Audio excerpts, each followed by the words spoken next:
A Treatise of the Three Principles of Metals. By John Rudolph Glauber. Of sulfur. That sulfur is one of the principal columns of medicine, and also a primary part of the three principles of metals, is more than sufficiently manifest. Also, that in it is reckoned much good, several books left unto us, published by ancient and modern authors, do clearly witness. But those books, for the most part, all of them are obscurely written, and every notable and most remarkable thing is by them both concealed and manifested. Hence it was most usual, of it to prepare certain vulgar medicaments. As, yellow flowers, a white magistery, a red balsam, and an acid oil PR campan. And etc. But among all other Paracelsus's writing hath most clearly unveiled the same, yet so warily, as few could perform the like, although many diligently searched. Therefore, since the writings of this most highly illuminated man are able to give a good testimony of truth to this my work, I thought it very convenient, to insert a part of the best of his writings in this small treatise of mine. Whence it will appear, how our art is carried on and augmented yearly. The words of Paracelsus are those which follow. Of sulphur. God hath created bitumen, endued with many rare and admirable virtues, not only conducent for the necessary use of a physician, willing and ready to heal the sick, but also for the vast fantasy and operation of chemistry. Besides, in it are many other virtues, which wonderfully discover themselves by sulphur, because it is the true bitumen. Wherefore I thought it worth my while, not only to describe the medicinal virtues of sulphur, but also the chemical, and many other associated virtues of the same, in every other profession and business. It is to be owned, that many things have been rid of sulphur, but the true foundation of the true virtues thereof, hath scarcely yet by any man been exactly enough touched or proposed. But those writers are to be blamed, who would describe all things, of which they have no understanding, because, in so doing, they did indeed compose and prescribe somewhat. But nothing fundamentally or according to its genuine disposition and property, as in writing and describing is requisite. For in truth, they themselves understood not, yet, through their ambitious haughtiness, they would compose books, consisting of letters only, without soul or spirit. But I, as one, experienced, present you my experience of sulphur in all things, viz. What sulphur is with respect to medicine, alchemy, and all other associated artifices. Therefore know ye, that in sulphur, but it is in God only to hinder, are wonderful, and those so admirably famous, things, as thence the natural light of man may derive cause enough for wonders, or else. If God prohibit not, the fault is in the artist's handling it, which is a thing very probable. For, when every babbling sophister thinks himself a physician, and every finical fellow will be accounted a chymist, then it comes to pass, that arts can never be rightly exposed to public view. But howsoever the matter is, the foundation lies here. In sulphur, for either faculty, are instituted to great arcanums and powers, as almost no man can truly exhaust them, and also so great virtues, as will cause admiration in every man. For in very deed, according to the experience of all men, in either faculty, there are so many things worthy of note, because in sulphur is such an efficacy, as few like unto it are given, nor in chemistry and medicine can its second be found. Yet Aristotle defames that, saying, transmutation of species cannot be. But sulphur suffers transmutation, which is sufficient to prove, that Aristotle, if he were now living, might be convinced of his folly, even by women. No physician or chymist should convert sulphur to his uses, according as it is found in itself. But separated into its arcanum, and purely freed and cleansed from all impurities, until it is so purely clean, as its virtue exceeds the whiteness of snow. Hyssopus, that is, the art of separating, doth this, it was anciently called hyssopaica, in alchemy and every separation. Yet sulphur is of admirable use for its vulgar businesses, or common artifices. Nor, that I may sore accurately explain sulphur to your comprehension, I will first distinguish it according to its nature. For it is not produced from one matrix, but from many. Wherefore also, it acquires divers operations, that is, hath in itself various affections, not one disposition only, but peculiarly. And that the physician may not err, I will here present to him the nature of that sulphur, which is best for his business and use in medicine, also to the chymist, I will exhibit the disposition of that, which is profitable in alchemy. And lastly, I will shew, how for its conducent for every common business. Therefore the instruction being first premised, its use shall be added, not only in medicine, and alchemy, but also in other common vocations. That every man in his own operation may know, how to use and apply the same, without mistake or error. Touching the embryonate sulphur of metals, viz. What is invisibly contained in it, thus take it, that sulphur in diseases doth so admirably conserve and restore its own member, as it manifests the members to stand in need of a mineral medicament only, and no other. Hence the sulphur of Sol is conducent for the heart, of Luna for the brain, of Venus for the reins, of Saturn for the spleen, of Mars for the gall, of Jupiter for the liver, and Mercury for the lungs. Also there is found a kind of embryonate sulphur in wood, but that sulphur is fire only, which no man can preserve in its life and essence, otherwise than in the wood, with which it passeth away, and dies. Such is the sulphur of all things which are woody, or whatsoever it be, that is plainly reduced by fire into ashes. This sulphur is vegetable, but not fixed, nor is it conducible for anything at all, except those things, which are to be prepared by fire. Now be it known to you all, that sulphur indicates the virtues of other sulphurs, this way, as fire devoureth all things, so every sulphur is an invisible fire, which doth invisibly consume diseases so, as fire visibly consumes wood. Wherefore the element of fire is a singular arcanum in all diseases. He that wants this element of fire among his secret medicines, ought not in any wise ascribe to himself the name of physician, nor can he shew himself an expert physician, but is rather an erroneous operator, and a robber of the sick. Further I say, sulphur is the element of fire, and if any one would have it exercise the faculties of a medicine, let him take care to volatilize it so, as it may vanish like a flame. That is, let it be so subtilized, as it may recede from its own body, and the body be separated from it, for the body is not the element of fire. Sulphur, rendered thus subtle and volatile, is the consumer of what is to be consumed, that is. What is not fixed in nature, so diseases are not fixed, but the body is fixed against the element. And the element of fire is only adverse to that, which is not fixed against it, that is adverse to diseases.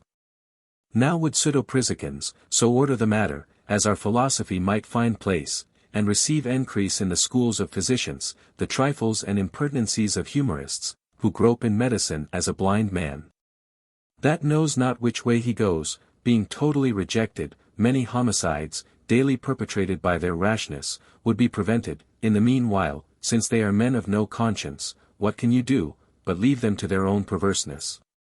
He that is desirous to act as a true physician, let him seek the virtues of elements in natural things, there he will both find the truth, and a remedy against the diseases of the sick. There is a twofold kind of embryonate sulphur. One fixed, but notwithstanding made volatile, the other, pure fire, that is, one is living fire, the other insensible fire, yet both the sensible and insensible are exercised in like consummation, viz. One in wood, the other in diseases. Every man, affecting the wealth of others, might by these few words be sufficiently instructed, if God withstand not his endeavors, but I judge every man shall not be made wealthy, because God well knows, why he hath given the goat so short a tail. For since riches do very often seduce poor men, cause them to put off the habit of humility and modesty, and transform them into proud and insolent animals, therefore it is more safe to keep silence, and leave every one to his own poor estate. Now know ye, touching sulphur and its species, what the nature, property and essence, of the same is. Whosoever shall attempt to describe sulphur in a most accurate manner, as is fit, though not expedient, will have need of abundance of paper. But for handling sulphur, a judicious chemical operator and experienced artist is required. Such a one should be very expert and solidly grounded in his art, no airy talkative person, whose art consists in labor only. But one, that proves himself an artist by the labor of his hands, for such a man will be able to extract from sulphur more wonderful arcanums, than any man can describe with his pen. But, he that knows nothing of sulphur, knows nothing at all, not is it convenient, he should say anything, either in medicine, or in philosophy, touching any of the secrets of nature. Of the use of this element of fire, which Paracelsus hath so earnestly commended to all physicians. First, this tincture of sulphur may be exhibited in all diseases, for comforting the brain, heart, and all the internal members of the body, because it is famously subtle, savory, and sweet.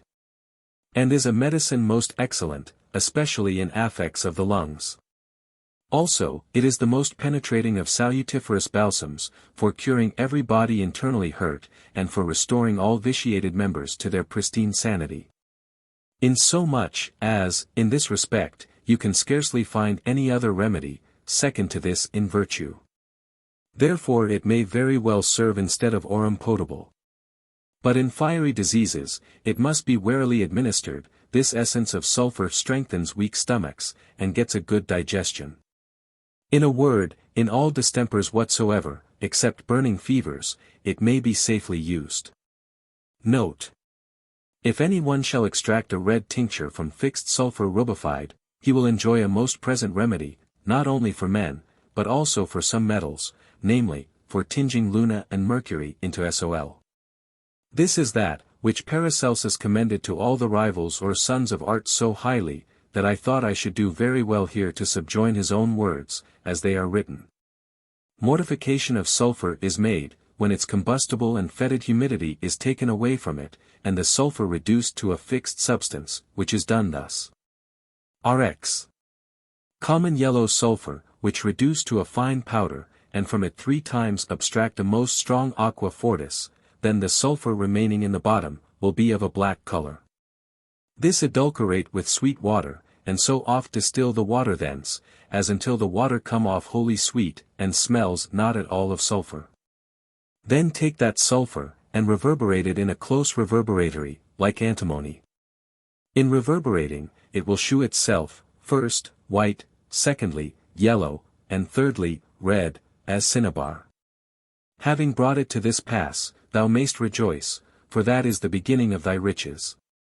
For this reverberated sulphur in tinging, renders every silver into the best gold, and the humane body into perfect health, more excellently than can be described. Of so great virtue is this reverberated and fixed sulphur, and etc. Elsewhere, Paracelsus writes of the transmutation of metals and gems, thus, as you now have seen a very brief way of some peculiar transmutation of metals. So here further know ye, touching the transmutations of gems, that is, of small stones, that of such transmutations also there are various ways, some of which notwithstanding seem in no wise adverse to others. For you see how potent a transmutation of gems lies in the oil of sulphur.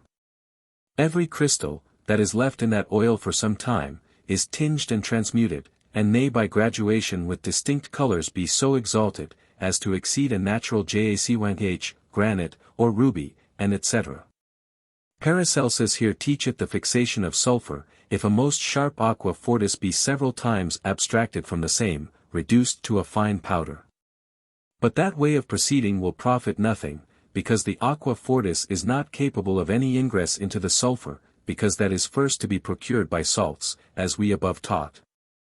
For then the artist's endeavor will succeed well, and the sulphur in abstraction of the aqua fortis be fixed, and also wax white, but redness is afterward given to it in an open fire, or fire of reverberation. And it will never wax red in a close vessel, how long soever it stands in the fire. And when it is thus red, every common spirit of wine extracts not its tincture, because it hath not ingress into it. But the fixed red sulphur must first be melted with fixed salt of tartar in a very strong fire. That way is given to it such an ingress, as any spirit of wine can extract from it its tincture. For otherwise you shall labor in vain. Paracelsus intended rather to keep this experiment to himself only, than to expose it to the use of ungrateful and vulgar sort. But no man hath cause to wonder, why I now am desirous to discover the same openly, since I have peculiar reasons of this publication, an account of which I am not bound to render to any man. It is sufficient to any grateful-minded man, that I am willing publicly to discover that secret. This fixed tincture of sulphur is in medicine much more efficacious, than the element of fire, described by Paracelsus. For that is only extracted from a volatile sulphur, but this is fixed, and is also of power sufficient to cure the fixed diseases of men, as well as metals. The volatile tincture, or element of fire, as it is called by Paracelsus, is otherwise also famously conducent for external uses. All effects of the skin, as scabs, and the like, are cured by the help of that. Also to every wine it is a present medicine. For if any one put a little of it into a cask of wine, the wine acquires a grateful taste and odor, and will be so comforted, as not easily to admit of changing or perishing, as otherwise is wont to happen to common Rhenish wine. I did indeed, for trial's sake, pour some of this into divers wines, and found it so in very deed. For I put 1 or 2 drops of our element of fire into several open cups filled with wine. And I daily observed them, until I found, that wine, in which none of the element of fire was put, did in 2 or 3 days contract a sliminess. But those, in which a little of the element of fire had been mixed, stood almost 3 weeks, before they began to contract the like. Which business of wine, if any man well consider, he may find out the way, by the benefit of this art only, far more easily to acquire sufficient gain for daily sustenance, than otherwise by the perilous ways of merchandise. Wherefore, whosoever is desirous of enjoying profit in wines, let him always take care continually to have ready prepared by him a good sal mirabile, and reduce sulphur into a red fiery stone. Otherwise he will lose his labor and cost, which, by way of admonition, I was not willing to pass over in silence. Therefore I must say, with Paracelsus, that all those physicians and chymists are not of the best fame, who have the gift of glorious eloquence, but those only, who have learned their understanding by long use of fire. And whilst elaborating subjects, to be prepared, do well know, what should be added and subtract, according as the operation of every thing requires. Since we know now, what Paracelsus taught touching the fixation of sulphur, and also the profitable use thereof in medicine and alchemy, it will in no wise be impertinent in this place to insert, what Basilius hath written touching the same. That by his words every man may the better discern, that my fixation of sulphur, which I have described to be made by the help of salt nitre, differs not from the writings of other philosophers, speaking of salt nitre.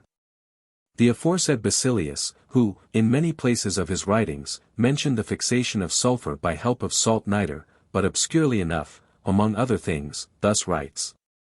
Here salt nitre is introduced, speaking of himself and to himself only.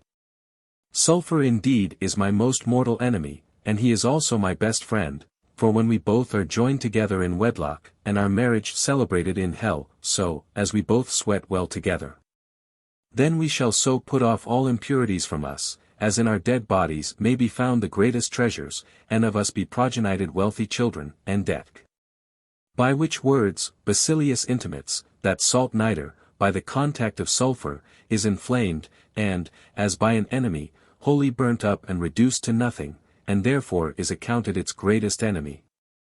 But if salt nitre, in form of an aqua fortis, be associated to sulphur, and render it fixed and constant in fire, they then become the greatest friends, and from them both are procreated rich children. Therefore whosoever is desirous to obtain such children, let him bend all his thoughts to the matter itself, and diligently search, for he may find, if God be pleased to indulge him and permit the same. Whatsoever Paracelsus hath here writ of sulphur, he hath undoubtedly writ plain enough, so as credit may safely be given to his writings. For that what he saith is not from the purpose, every man may be informed by those few words, and etc. Certainly he, had he not dreaded the impiety of the world, would much more evidently have explained this, and by that means he would have helped the necessity of many, but the notorious ingratitude of the world deterred the man.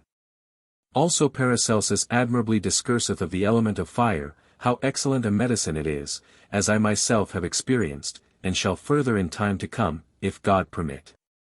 In like manner, the same man makes mention of the noble hyssopaic art, by the help of which, ancient philosophers did, with their own hands, make black sulphur white as snow, fix it, and by the benefit thereof do great miracles in medicine and alchemy. This art, with grief be it spoken, by the negligence and injury of former times, was gradually lost, which notwithstanding, from the caves of silence, and, as it were, lying in darkness, this my small treatise will again bring to light. The prophet David seems to have some knowledge of this royal art. For when he saw his sins before God, had, as it were, contracted the blackness of a coal, he thus implores the divine mercy, "Sprinkle me, O Lord, with hyssop, that I may be white, for, by thy well washing of me, I shall become whiter than snow." Whence it is sufficiently manifest, that David craved not the well-known kitchen, herb, hyssop, to be washed with, because that could not help him. But he spake metaphorically, and requested that his sins, by the great blackness of which, he believed his soul to be infected before God, might be pardoned, and he received into divine favor, and never be driven from the face of God to eternity. Likewise, there is no community between the black, gross, and combustible sulphur of wood, and the pure, fixed and incombustible sulphur of gold, for as long as black sulphur keeps its combustible disposition, it is refused by the other, as abhorring the familiar society of so stinking and sordid a guest. But as soon as that Ethiopian, by assistance of the most noble hyssopaic art, shall be washed white as snow, and rendered constant in fire, then it is readily received into communion by the Sol, and of both is made one tincture, by help of which other metals are reduced to the perfection of gold. As a little after shall be shewed more at large.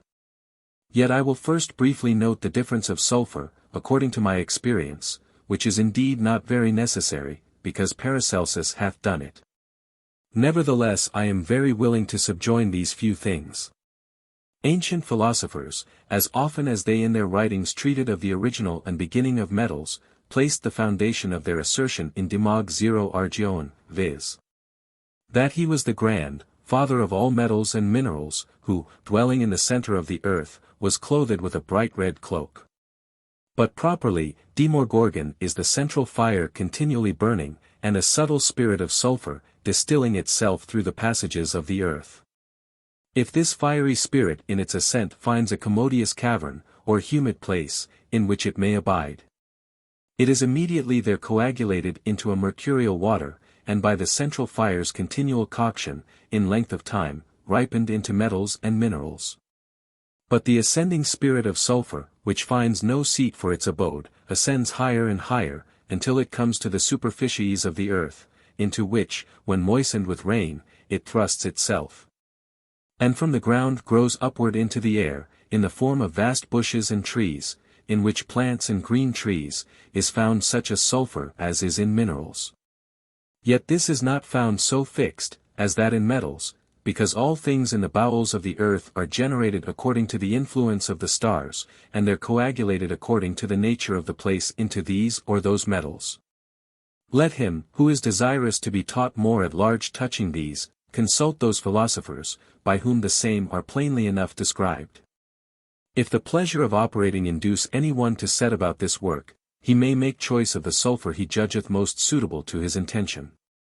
Now behold the method, in which, by the benefit of the most ancient hyssopaic art, black sulphur is by a dexterous washing turned into white, rendered fixed and constant in fire, and by reverberation transmuted into redness, and thenceforth used as a medicine of humane and metallic bodies wanting melioration, and that with notable profit.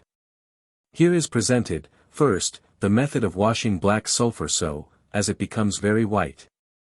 The worthy Paracelsus doth briefly indeed describe the method of whitening and rubefying sulphur, but what was most conducent thereunto, he concealed, viz. that way of preparation, without which no aqua fortis can have ingress for washing and fixing. My purpose is in this place, for the sake of the searchers of art, to publish this secret in plain words. This may be done many ways, as will appear by the following. Rx. 1 part of the terrestrial sulphur of pit, coals, or of the vegetable sulphur of wood coals, with which, reduced to powder, mix 2 or 3 parts of our sal mirabile, prepared of oil of vitriol and common salt.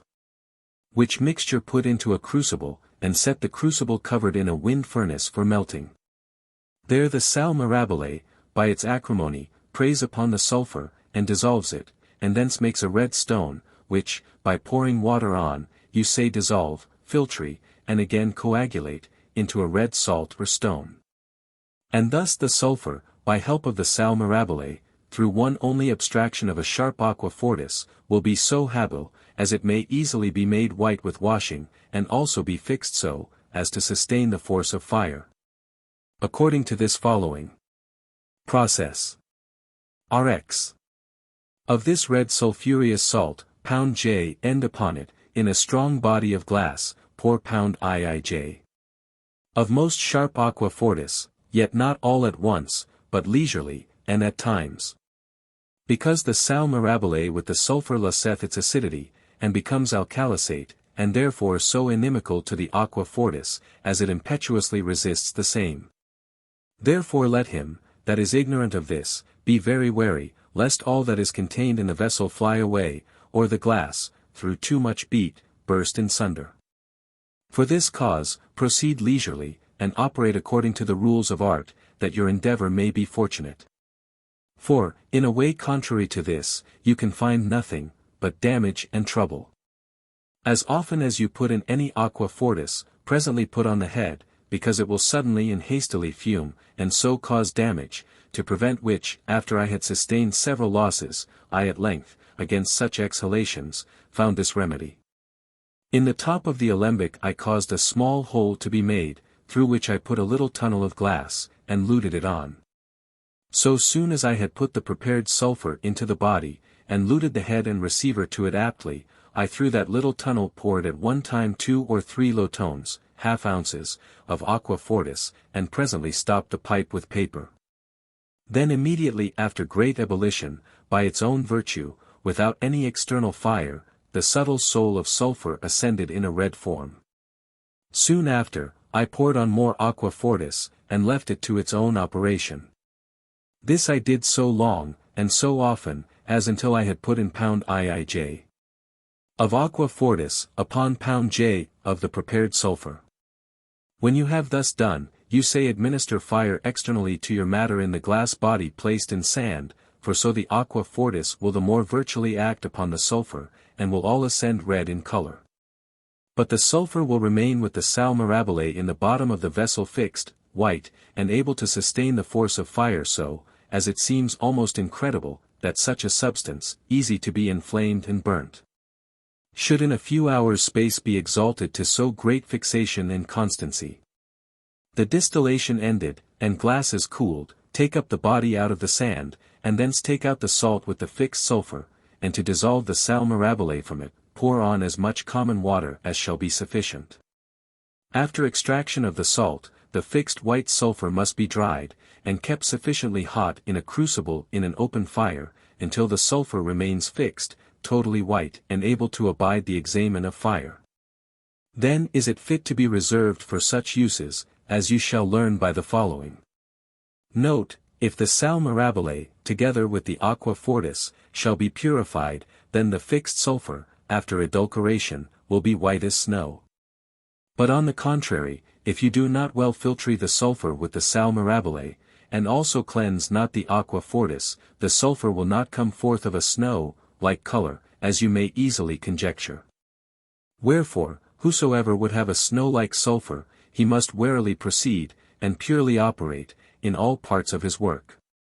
In medicine, and the transmutation of metals, sulphur destitute of whiteness, will serve well enough. But if you would apply it to such uses, as necessarily require a snow-white color, you had need to proceed warily, according to the prescripts of art. For it is of great concern in every work, to know, whether the fixed sulphur should have a white or an ash color, as in the following shall be shewed more at large. Moreover, it is highly necessary to be known, that aqua fortis, which was poured upon the prepared sulphur, and separated from it by distillation, is no more to be reputed common aqua fortis. For although it ascends red, yet that redness disappears in a day or two, and the aqua fortis shews itself limpid and clear again. In so much, as it can scarcely be thought by any man, that any eminent virtue is latent in that red aqua fortis changing again into whiteness. Which kind of ignorance did notably hurt me, whilst I persuaded myself, that such an aqua fortis could not be effectual for any other use, or for the same, again.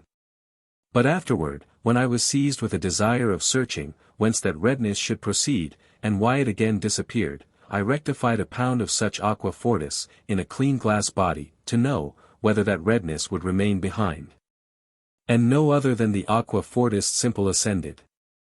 And, by trial, I found, that no redness would ascend, but in that rectification it separated itself from the aqua fortis, and resided in the bottom in the form of powder, white as snow. Having done this, I tried, whether the same white powder were fixed, and found it to be as fixed, as gold itself, yet had no ingress into metals, but remained like a white earth constant in fire. Hence I was seized with the delight of thinking, what eminent virtue might be latent in this snow-like powder. Wherefore I again and again made like trials, and still found the same. Whence a great light discovered itself to me, by which I perceived, that in the vehement action of the aqua fortis, in dissolving the prepared sulphur, the most clean soul of the sulphur ascended with the aqua fortis. Yet in a very small quantity, 4 out of lb. J. of such sulphur, I had not above 8 or 10 grains of this soul of sulphur left behind. Which thing, at first, did not please me very well, because the smallness of its weight seemed of no value with me. But having made a more exact trial, I found this snow, like powder to be a most excellent medicine in several curable diseases of the humane body, and a true tincture for correcting metals, and therefore afterward I esteemed it far more than before. And this so noble white tincture, by the help of art, united with gold, which is a thing not difficult to be done by a skilful man, and so found, that this laudable tincture, although so very white, might, with sol, in a small fire, be exalted unto redness, and be of more value than all the sulphur remaining. Although that is 100-fold more ponderous, than this that ascended. Yet the use and fruit of both, we will a little after shew more at large. These may suffice to be offered here, touching the way of whitening, exalting and fixing, common black, filthy, fugitive, and combustible sulphur, till it is able to sustain the torture of fire.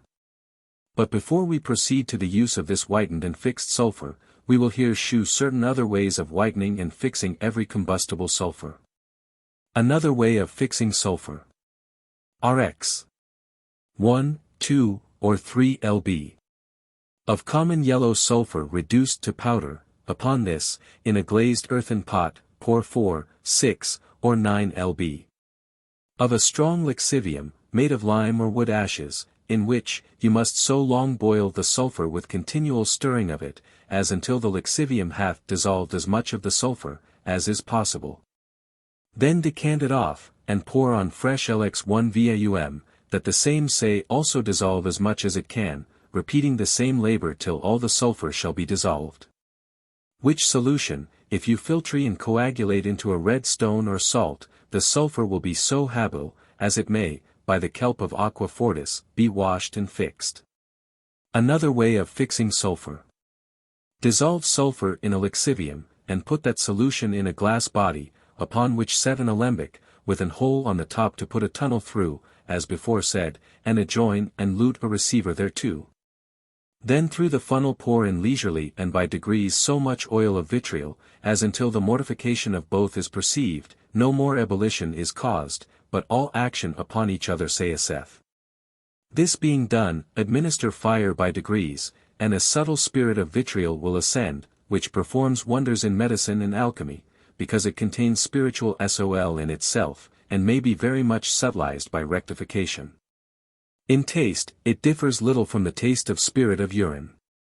Only that it is more grateful to the palate, and for every use more efficacious than spirit of sal ammoniac or urine, also from it the tincture may be separated, as we will shew here following.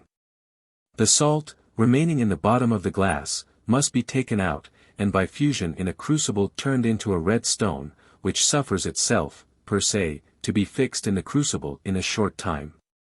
By the benefit of this sulphur, all metals may particularly be amended with great profit. If any one purposeth to use the same universally, let him pulverize this fixed red sulphur, and from it extract a blood-red tincture with spirit of wine, for this tincture is easily extracted, and by Paracelsus is called, the element of fire, and was by him highly esteemed. Undoubtedly the chief reason why this philosopher called it the element of fire, was, because in the operation he visibly discerned 4 elements. For, the extraction ended, which may be absolved in 24 hours, on the top is a beautiful red ruby, like tincture, under which is a white liquor, and in the bottom an ash, like earth. The little skin separating the tincture from the white water, is taken for the air. Therefore this way alternately, the 4 elements present themselves to sight in the glass without confusion. So as although you shake them together 100 times in an hour, yet they will never be mixed, but after that agitation, every of them recovers its pristine station. The fruitful use of this element of fire, shall be further spoken of afterward. Note, as we have here now taught the way of washing and fixing common yellow sulphur, and the black sulphur of pit, coals and wood, even so may the sulphur of antimony, vitriol, or a pigment, and other minerals, be whitened and fixed. But the method, by which sulphur is extracted from metals and stones, shall, God willing, be shewed in a peculiar chapter.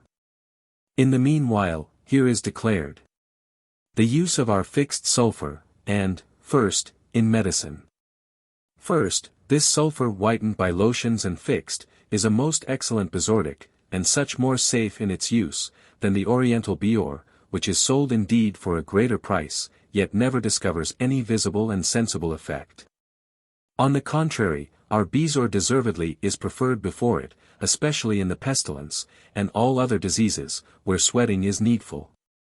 Also, in all affects of the lungs, it yields more comfort and relief, than all other medicaments, which are prepared of sulphur not concocted nor fixed, but only crude. Likewise, to men of every age, whose weak stomachs are prostrated by an heap of aqueous and viscous rumours, it is a present remedy. Because by its dryness it totally absorbs all phlegmatic superfluous humidities, and perfectly restores the stomach. What shall I say? It may in a special manner be commended, as a cordial and excellent consortative against the imbecility of age. And outwardly, it may serve for a most excellent cosmetic. And, in like manner, by the spagyric art, be reduced into an admirable sweet oil, by the benefit of which, the yellow and blackish skin of women may be tinged with a beautiful white colour, not like any other vulgar cosmetic. Which doth indeed whiten the skin, but that may again be washed off with water. Not so, I say, but in such a manner, as the skin, thus elegantly tinged, can in no wise be washed off again. Yet in length of time, that whiteness of the tincture will wear away, and the skin recover its native blackish yellowness, wherefore it must be tinged again, as often as shall be needful. Whence it is manifest, that such a tincture is admirably useful in beautifying rich virgins, and curious matrons.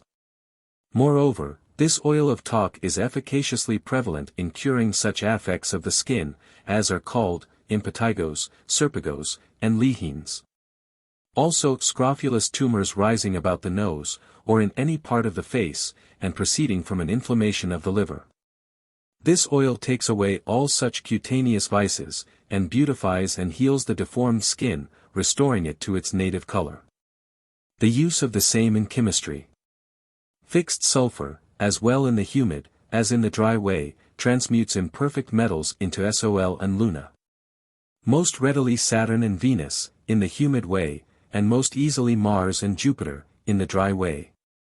From every Luna it separates Sol by fermentation.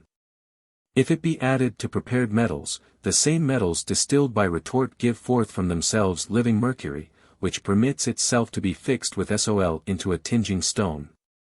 Whensoever old Demogorgon, or the grandfather of metals, through his extreme age, decays in strength, and waxeth bald, he devours his youngest son, whereby he is so greatly comforted, as he is able to give to all his sons and servants golden crowns. Note, you are to understand the devouring of the son to be, when old fixed sulphur swallows and devours crude and not fixed sulphur, and thereby acquires to itself flux and ingress, by the help of a certain minister, who most diligently watcheth his sepulchre so long, as until father and son, or the fixed and fusible, be mortified, and rise together renovated.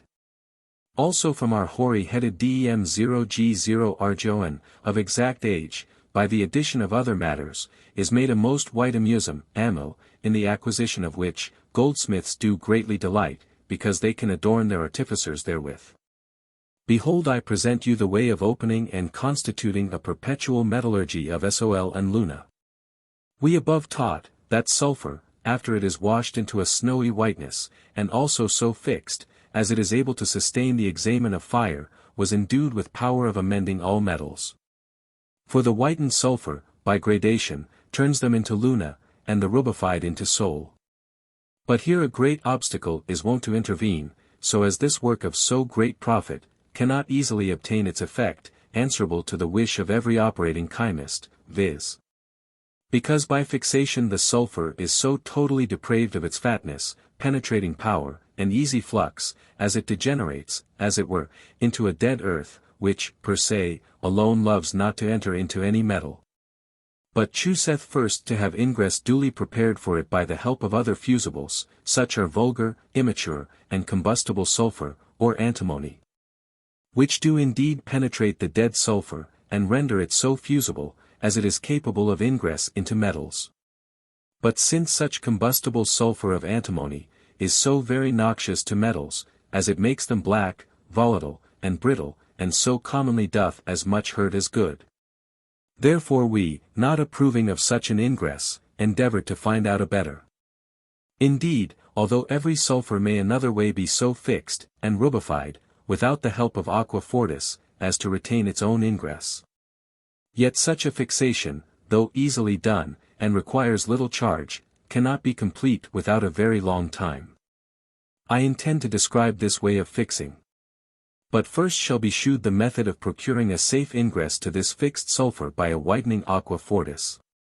First, we taught, the sulphur was to be reduced by our sal mirabile, then that a most sharp aqua fortis was to be abstracted from it, and after abstraction the sal mirabile to be separated from the white fixed sulphur by common water, that the sulphur might be dulcified and rendered fit for medicinal uses. Now I teach, that the sulphur fixed by aqua fortis is not to be adulterated, but the sal mirabile to be left with it, being that, which prepares flux and ingress for its penetration into metals, insomuch as necessity now urgeth us to seek a better ingress, viz. This way. The way of adding to fixed sulphur a ferment, by the benefit of which, is acquired ingress into metals, penetrative, and amending the same. Above, where we treated of the way of fixing sulphur, we taught, that after it was reduced by sal mirabile, a most sharp aqua fortis was to be poured upon it, and thence to be abstracted, and that in the time of abstraction. A little volatile sulphur would also ascend with the aqua fortis, whence the aqua fortis waxed red, and that such a redness sight be separated from the aqua fortis in form of a fixed powder white as snow, which might be used in medicine and alchemy with great profit. Yea, such a fixed sulphur white as snow, doth not only serve for an admirable cosmetic, but also this small quantity of sulphur deserves to be highly commended by physicians, as a most excellent diaphoretic, the like of which you can nowhere find. For indeed, Oriental bezoar is not comparable to this of ours. Our bezoar is the true unicorn's horn of the ancient philosophers. This our philosophic unicorn, is that most potent, hoary, and aged, king of the world, who, as soon as he hath devoured his young son, increaseth in strength so admirably, as he transforms his grey hairs into red, and triumphs in his being able to give to all his servants golden crowns, and also to make them kings. For he is no more such as he was, viz. Venom, or black blacker than black, or a wild and horrible beast in the wood, but is changed into our Oriental bezoar, white whiter than white, universal treacle, and etc. So great a power doth he possess, after he hath been prepared according to the method above prescribed. If any one be desirous to exalt the faculties of this sulphur, he will not lose his labour, if before fixation he dissolve Sol in aqua regis and pour this solution of Sol upon the sulphur, instead of another aqua fortis, and abstract it from thence again. For so doing, not only the Sol remains fixed with the sulphur, and gives ingress into it, But also the aqua regis, or spirit and salt of the world, with the snow-like soul of sulphur, will carry with themselves over the helm the clean soul of Sol, and so produce a far more excellent medicine than if only the soul of sulphur did ascend alone. As every man may easily conjecture. But if any one is desirous to operate better, he may, if he will, dissolve the gold also in a crucible, together with the sulphureous sal mirabile, and presently after abstract from it a most sharp aqua fortis. Which way the Sol is so much the better united with the sulphur. Although I could discover much more touching this way of operating, yet since, because I have published already as such as is fit, no necessity obligeth me to such a publication, I will forbear to speak further hereabout. The way of bringing this fixed snow-like sulphur to redness, the laudable Paracelsus here teacheth, viz. That it must be made red by a flaming fire. Yet it must not be covered, as he mentions, but open, for this way it will wax red, otherwise it would remain white. Now, that sulphur, to which you add Sol, needs no reverberation. Because by the Sol it is turned into a purple color, and the Sol itself, by help of the fixed sulphur becomes irreducible, and passeth into tincture, and so needs no further exaltation. Therefore to whomsoever God shall be so propitious, as to give him this salt of metals, together with the knowledge of conjoining it with the red soul of sulphur and Sol which ascends, he will shew himself both in medicine and chemistry a principal master, but whosoever is so blind, ignorant, and witless, as he cannot discern what I have here so largely treated of, such a man assuredly labors with an uncurable blindness. So as you cannot recover his health, although you should put double spectacles on his nose. Now to describe the method of fixing sulphur so, as it say retain its ingress, wherewith to penetrate into metals, I purpose not in this place, but it shall, God willing, be described, where we treat of our secret sal ammoniac. Here follows the way of preparing a perpetual metallurgy of Sol and Luna, by the help of fixed sulphur.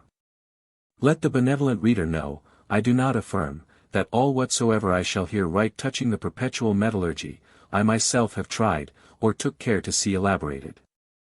For the fixation of sulphur hath not been known to me above 2 or 3 years, during which time, I have been for the most part distempered in my body so far, as I had scarcely strength enough to prosecute my more secret arcanums, which are far more dear to me, than any fixed sulphur can be.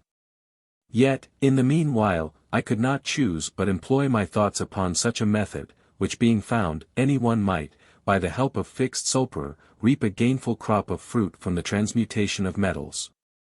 To accomplish this, I could find no way more easy, than for a man, of elixiviate ashes, not of bones, but, of wood, well sifted, to make large cineratums or tests, in iron molds fit for the purpose, and with that wood, ash, mix a small part of the fixed sulphur.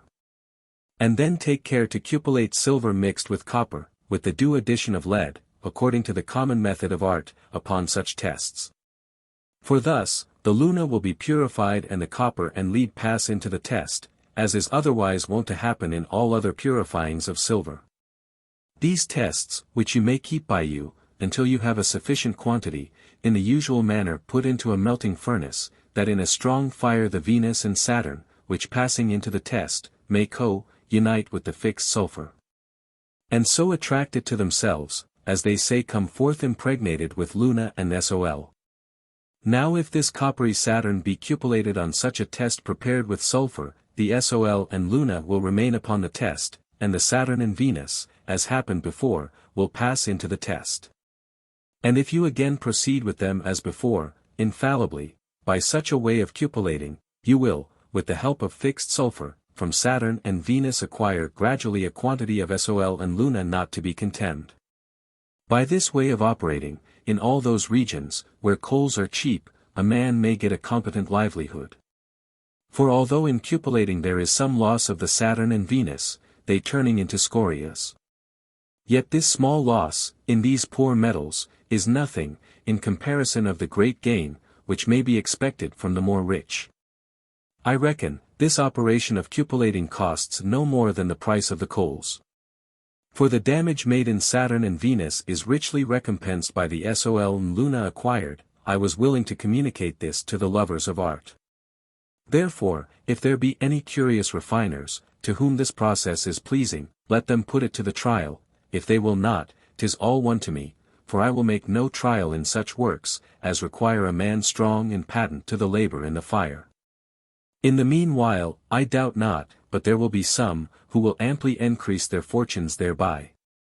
Upon whose endeavors, I pray for the divine blessing, and offer to their consideration this ancient proverb, by Saturn and Mars, by fire and art, a treasure is found. Mars is fixed sulphur, much might be said for Saturn also. But that is not so conducent as fixed sulphur, which is much purer than rude iron, as experience teacheth.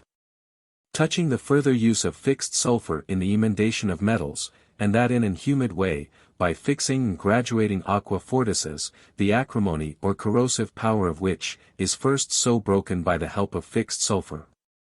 As they do not dissolve, but only penetrate them, and deduce them to an higher degree, and, according to the nature of the sulphur, tinge the same into whiteness or redness. It is known to us, that nothing tingeth but sulphur only, and that, according to its nature, into redness or whiteness, both in the humid and dry way. In the dry way, the sulphur must of necessity be so fixed and fusible, as being cast upon the metal in flux, it may penetrate into it, as oil into a dry skin. You have already heard, that in fixation by aqua fortis, from the sulphur is so taken away its ingress, easy fusion and metallic fatness, as it rather seemeth like a dry earth, than a metallic substance. In so such, as unto it cannot be procured a ready ingress into metals, unless by some singular art and industry. Such an ingress cannot be given to fixed sulphur in a better way, than by mercurial mundified metals, viz. By Sol and Luna, and indeed Sol unto redness, but Luna unto whiteness. If you would proceed more dexterously, you must legitimately unite fixed sulphur with the salt of metals. Then will be acquired ingress into all metals, as hereafter in the description of the salt of philosophers shall be seen. But if fortune shall so favor any man, as he can find out such a water, as is endued with the power of dissolving fixed sulphur, he will enjoy so potent a gradatory water, as will convert black leprous Saturn into most white pure Luna. And not only Saturn, but also Jupiter, Venus and Mars, yet Saturn, most readily. Touching such a gradatory water, as far as I have learned by experience, thus take it, every sulphur whitened and fixed by washing amends metals. But how it should have and acquire ingress into them, is not known.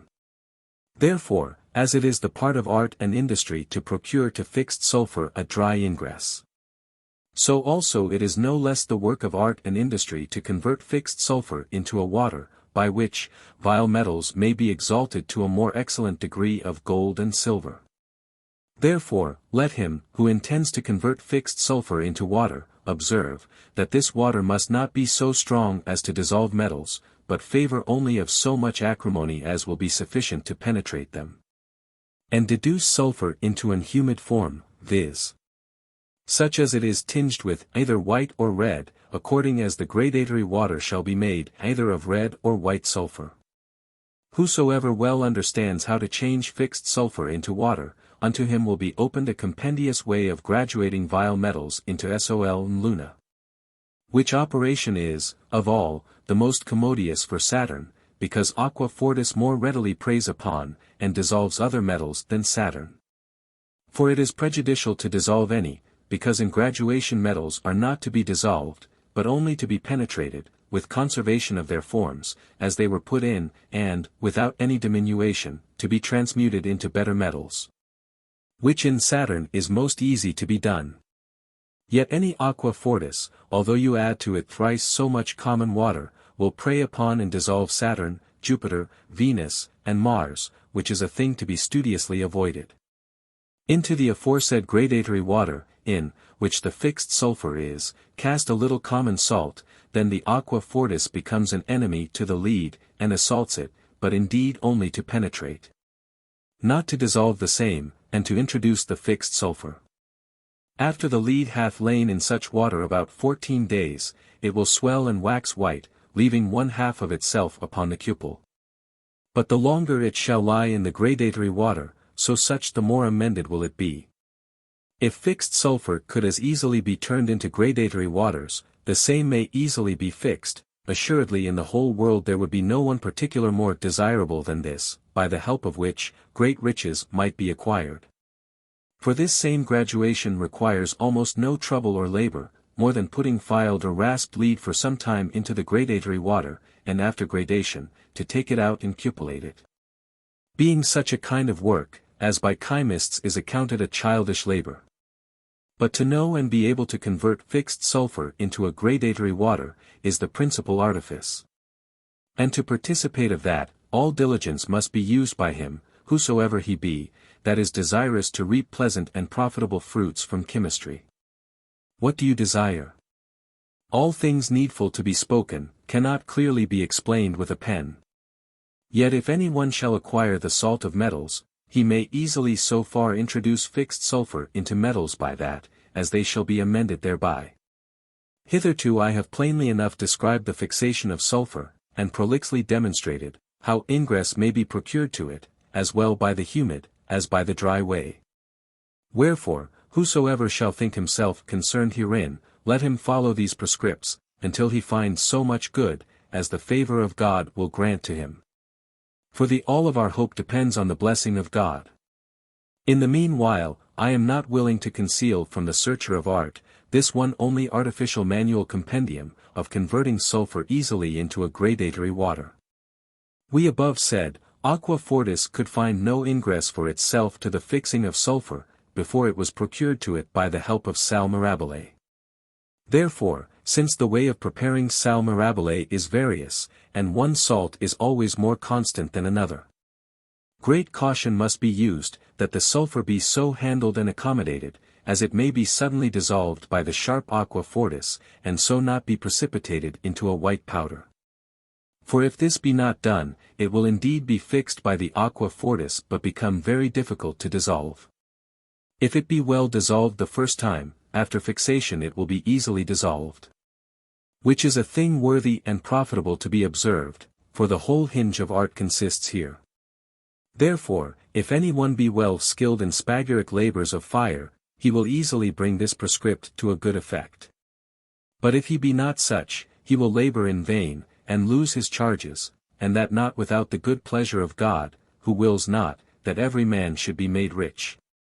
Nevertheless, if any one, with an indefatigable study and patience of search, shall hit the mark, he will give thanks to God and to me. If not, let him impute his error to his own unhappiness, since I have writ so openly and clearly, as no man before me ever did.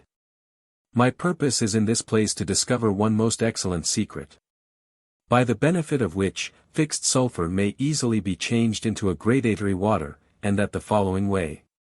Choose such sulphur, as unto which nature hath given greater efficacy, than to the common sulphur, such, I say, as in a sort mercurial, and in which such beginnings of the operation of nature discover themselves, as thence may be made a metal of a golden disposition. Such a mercurial sulphur you shall scarcely find in all the metallurgy of gold, and that naturally red, both internally and externally, and is otherwise called by Paracelsus embryonate sulphur, or cinnabarine sulphur, or immature mineral electrum. But by miners vulgarly called the flower of gold, also you may perceive it to have a great communion and similitude with oripigment and antimony. This sulphur is mercurial, and toucheth metals with a more near affinity, than vulgar simple sulphur, because after fixation it is easy to be dissolved, and before fixation better to be wrought upon than common sulphur, which partakes of no mercury. And this sulphur in the abstraction of aqua fortis gives forth more of a beautiful tincture, than any other common sulphur. Also this pure soul may much better be used in medicine and in alchemy, because it is both mercurial and of greater efficacy, than the soul of any common sulphur. Note, common sulphur is not so easily prepared for solution, as this, because it is mercurial, and therefore, hath more communion with aqua fortis, to be dissolved by help of it. And after it is dissolved, in the distillation it gives forth more soul, and the fixed sulphur, which remains in the bottom, is of greater virtue in medicine, than the other of common sulphur. For by how much the more pernicious venom it was before fixation, so much the more efficacious medicine doth it become, after the venom is inverted by fixation, and converted or prepared into an antidote or treacle. Such sulphur may also another way, more commodious, than by sal mirabile, be prepared for easy solution, which indeed is a thing of great moment, and worthy to be observed. This short, but necessary, admonition I thought good to subjoin for the sake of the searchers of art, to the end it might be known, that one sulphur is better than another for preparing the aforesaid gradatory water. Nevertheless, the known common sulphur, as well as that of wood, is sufficiently conducible to be washed and fixed. More at this time I have not to advise. In the meanwhile, if any one be desirous to labor, he may ingeniously search out all things fit for his inventions, and earnestly strive for riches. For I, without envy, or close concealment, have so openly spoke my mind, as the least blame cannot justly be imputed to me. But to prevent the infelicity of thy error, my reader, I could not do better, than I have here done by writing. Let it not be tedious to thee to tread in our footsteps, and in the footsteps of others, so long, as until you can attain to a fortunate and desirable end. Which will crown your work, which work, by idleness and sloth, together with supine ignorance, can never be accomplished. Having communicated these gratis, every man say hence satisfy his desires so, as not to trouble me further with his inquiries. A corollary. We, in this small treatise, have plainly shewed the way or method, by which every black volatile and combustible sulphur may in the space of one day be converted, by washing, into a snow, like candor, fixed and rendered constant in fire. Also how, in fixation, the aqua regis, being abstracted from the sulphur, carries with itself the most pure soul of the sulphur, renders it fixed and durably permanent in fire. And besides, that it is not only a present remedy for expelling diseases most grievous in the humane body, but also, that it is endued with the power of transmuting imperfect metals into sol and luna, yet particularly only, being destitute of such mercury, as can sufficiently extend itself in efficacy. Likewise, we have taught, how to the more gross part of the sulphur, which remains in the bottom, ingress may be procured for the amending of metals with profit, both in the humid and the dry way. Lastly, we shewed, how much one sulphur excels another, and such sulphur was to be accounted more excellent which contained in itself pure mercury, and that especially to be the most excellent, which before fixation was judged most venomous. And that for this reason, viz. Because every Cyprian venom, after preparation, will become the highest medicament, and that the melioration of such sulphur is much more efficacious, than common sulphur. Wherefore in this place, I am willing, again and again, earnestly to commend to the lovers of art, antimony, red arsenics, yellow oripigment, ash-colored cobaltum, coccinea, and zinc, with bismuth, because all these are more excellent than common sulphur. But he, that elaborates such subjects, so venomous, must studiously beware of the evil fumes arising from them. For as such a subject before preparation is mere venom, so, in preparing, its venomous disposition is more and more increased. But after preparation, that which was deadly, now becomes a most salubrious antidote or treacle, and present remedy against all kinds of poisons. Note, whosoever is desirous to be securely freed from all peril, him I would advise, to learn the way of fixing some common sulphur, before he rashly attempts to invade the fort of such noxious venoms. Therefore, whatsoever we have hitherto taught are not vulgar matters, or arts well known before, but merely great arcanums, and those very lately invented. For, who could believe, that common sulphur, a substance easily inflammable and burnable, should in one day be so fixed, as to be able to remain unhurt against all the force of Vulcan? Who could have persuaded himself, that the most venomous venoms, as cobalt, arsenic, and the like, may in one day be artificially inverted, and their mortal venoms converted into salubrious antidotes? Lastly, who could ever have thought, that, of the most volatile mineral subjects, as sulphur, antimony, arsenic, oripigment and others of that kind, in the space of one day may be prepared a tincture, constant in fire, for humane and metallic bodies? No man, if we had not in this small treatise so evidently demonstrated that, as it may be plainly understood. Wherefore, as I have formerly said, so I am now ready to affirm, that I, in this small treatise, have revealed so great and admirable arcanums, as no man, as far as the memory of man can tell, hath published anything more clearly than I. Touching such secrets. If any one is desirous to learn, whence so swift a fixation of combustible sulphur, or so sudden metamorphosis of most deadly venoms, ariseth, to him, I will now discover the cause. It is sufficiently manifest, that spirit of nitre, as well as aqua fortis distilled from vitriol and salt nitre, possess such a fiery disposition, by which all combustible and volatile minerals are ripened. And being ripened, they are also fixed. As if fixed things must of necessity be mature, and consequently no more noxious or deadly to mortals. For whatsoever is rough, crude, and immature, the stomach of man cannot digest, but rejects and casts out that, by which it may be injured, as venom. According as is easily discerned in all cathartcks, either vegetable, animal, or mineral. Which, by reason of their crudity, are so great an offence to the stomach of man, as it frees itself from them either by vomit or sage. And the more crude and immature purgers be, the more strongly do they operate. Hence usually, by the prescript of physicians, purgers that are too violent, before they be taken into the body, are amended by fire.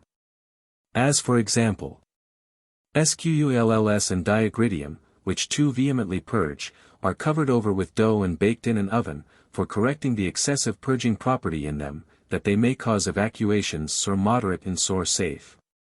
Antimony immoderately purging, is excocted, or melted in an open fire with common nitre and tartar, by which it is so far corrected, as it purgeth without vehemency. The same also is so corrected by spirit of nitre, as it loseth its purging property, and instead of its cathartic virtue, acquires to itself a diaphoretic and diuretic property. Common tartar, taken into the body, performs the office of a cathartic, but the same, when the ripening heat of the sun, in the more hot regions of the world, hath took from it, its acidity, and it, in the fermentation of wine, becomes a fiery spirit, it no more exerciseth a purging property, but rather hinders purgers, and so amends them, as they cannot purge with so great vehemence, as they were wont to manifest, before correction, as is already demonstrated by us, where we treat of the extraction of purging vegetables. Therefore if the common fire of coals, and spirit of wine, correct vegetables and animals immoderately purging, why should not the most strong fire of salt, such as aqua fortis is, correct the most venomous mineral subjects, and be able to transmute the same, deposing their noxious qualities, into an antidote or treacle? From all which, it is sufficiently manifest, that in correcting even the most venomous subjects, mineral spirits of salt are sufficient, being such, as can deprive them of all their pernicious venom, and change them into salutary medicaments. Wherefore, I doubt not, but that the ingenious reader, by these few things demonstrated, will sufficiently understand the cause of this sudden correction or fixation of all volatile and venomous mineral subjects. When ancient philosophers, by poetical parables, described the laborious navigation of Jason to the island Colchos, where resided an huge dragon vomiting fire, which, with eyes never closed, diligently watched the golden fleece, they added this, viz. that Jason was taught by his wife Medea, to cast to this waking dragon an edible medicine to be swallowed, whereby he should be killed and burst. And that Jason should presently take the dragon, thus slain, and totally submerge him in the Stygian lake. Jason, in this ingenious fable, hieroglyphically represents the philosophers, Medea, accurate meditations. The laborious and perilous navigation, signifies manifold chemical labors, the watching dragon vomiting fire, denotes salt nitre and sulphur. And the golden fleece is the tincture or soul of sulphur, by the help of which, Jason restored health in his aged father, and acquired to himself immense riches. By the pills of Medea is understood the preparation of sulphur and sal mirabile. By the total submersion of the dragon in the Stygian lake, is intimated the fixation of sulphur by Stygian water, that is, aqua fortis. Whence, it is sufficiently clear, how obscurely the ancient philosophers did describe their fixation of sulphur by nitre, and how secretly they hid it from the eyes of the unworthy. But, since I, in this treatise, do as clearly as is possible discover all things, know, that I do it not without reason. It will be enough for any one, if he rightly understand the method of performing such a fixation. After any combustible sulphur hath been fixed by aqua fortis, or aqua regis, and sol and luna added to it in fixation, then will that no more be vulgar sol or luna, being such as cannot again be dissolved in aqua fortis, or aqua regis. Nor upon a cupel have ingress into Saturn, but passeth as it were into a dry earth, which can neither be reduced by borax, nor any other common fluxing powders into a ductile body.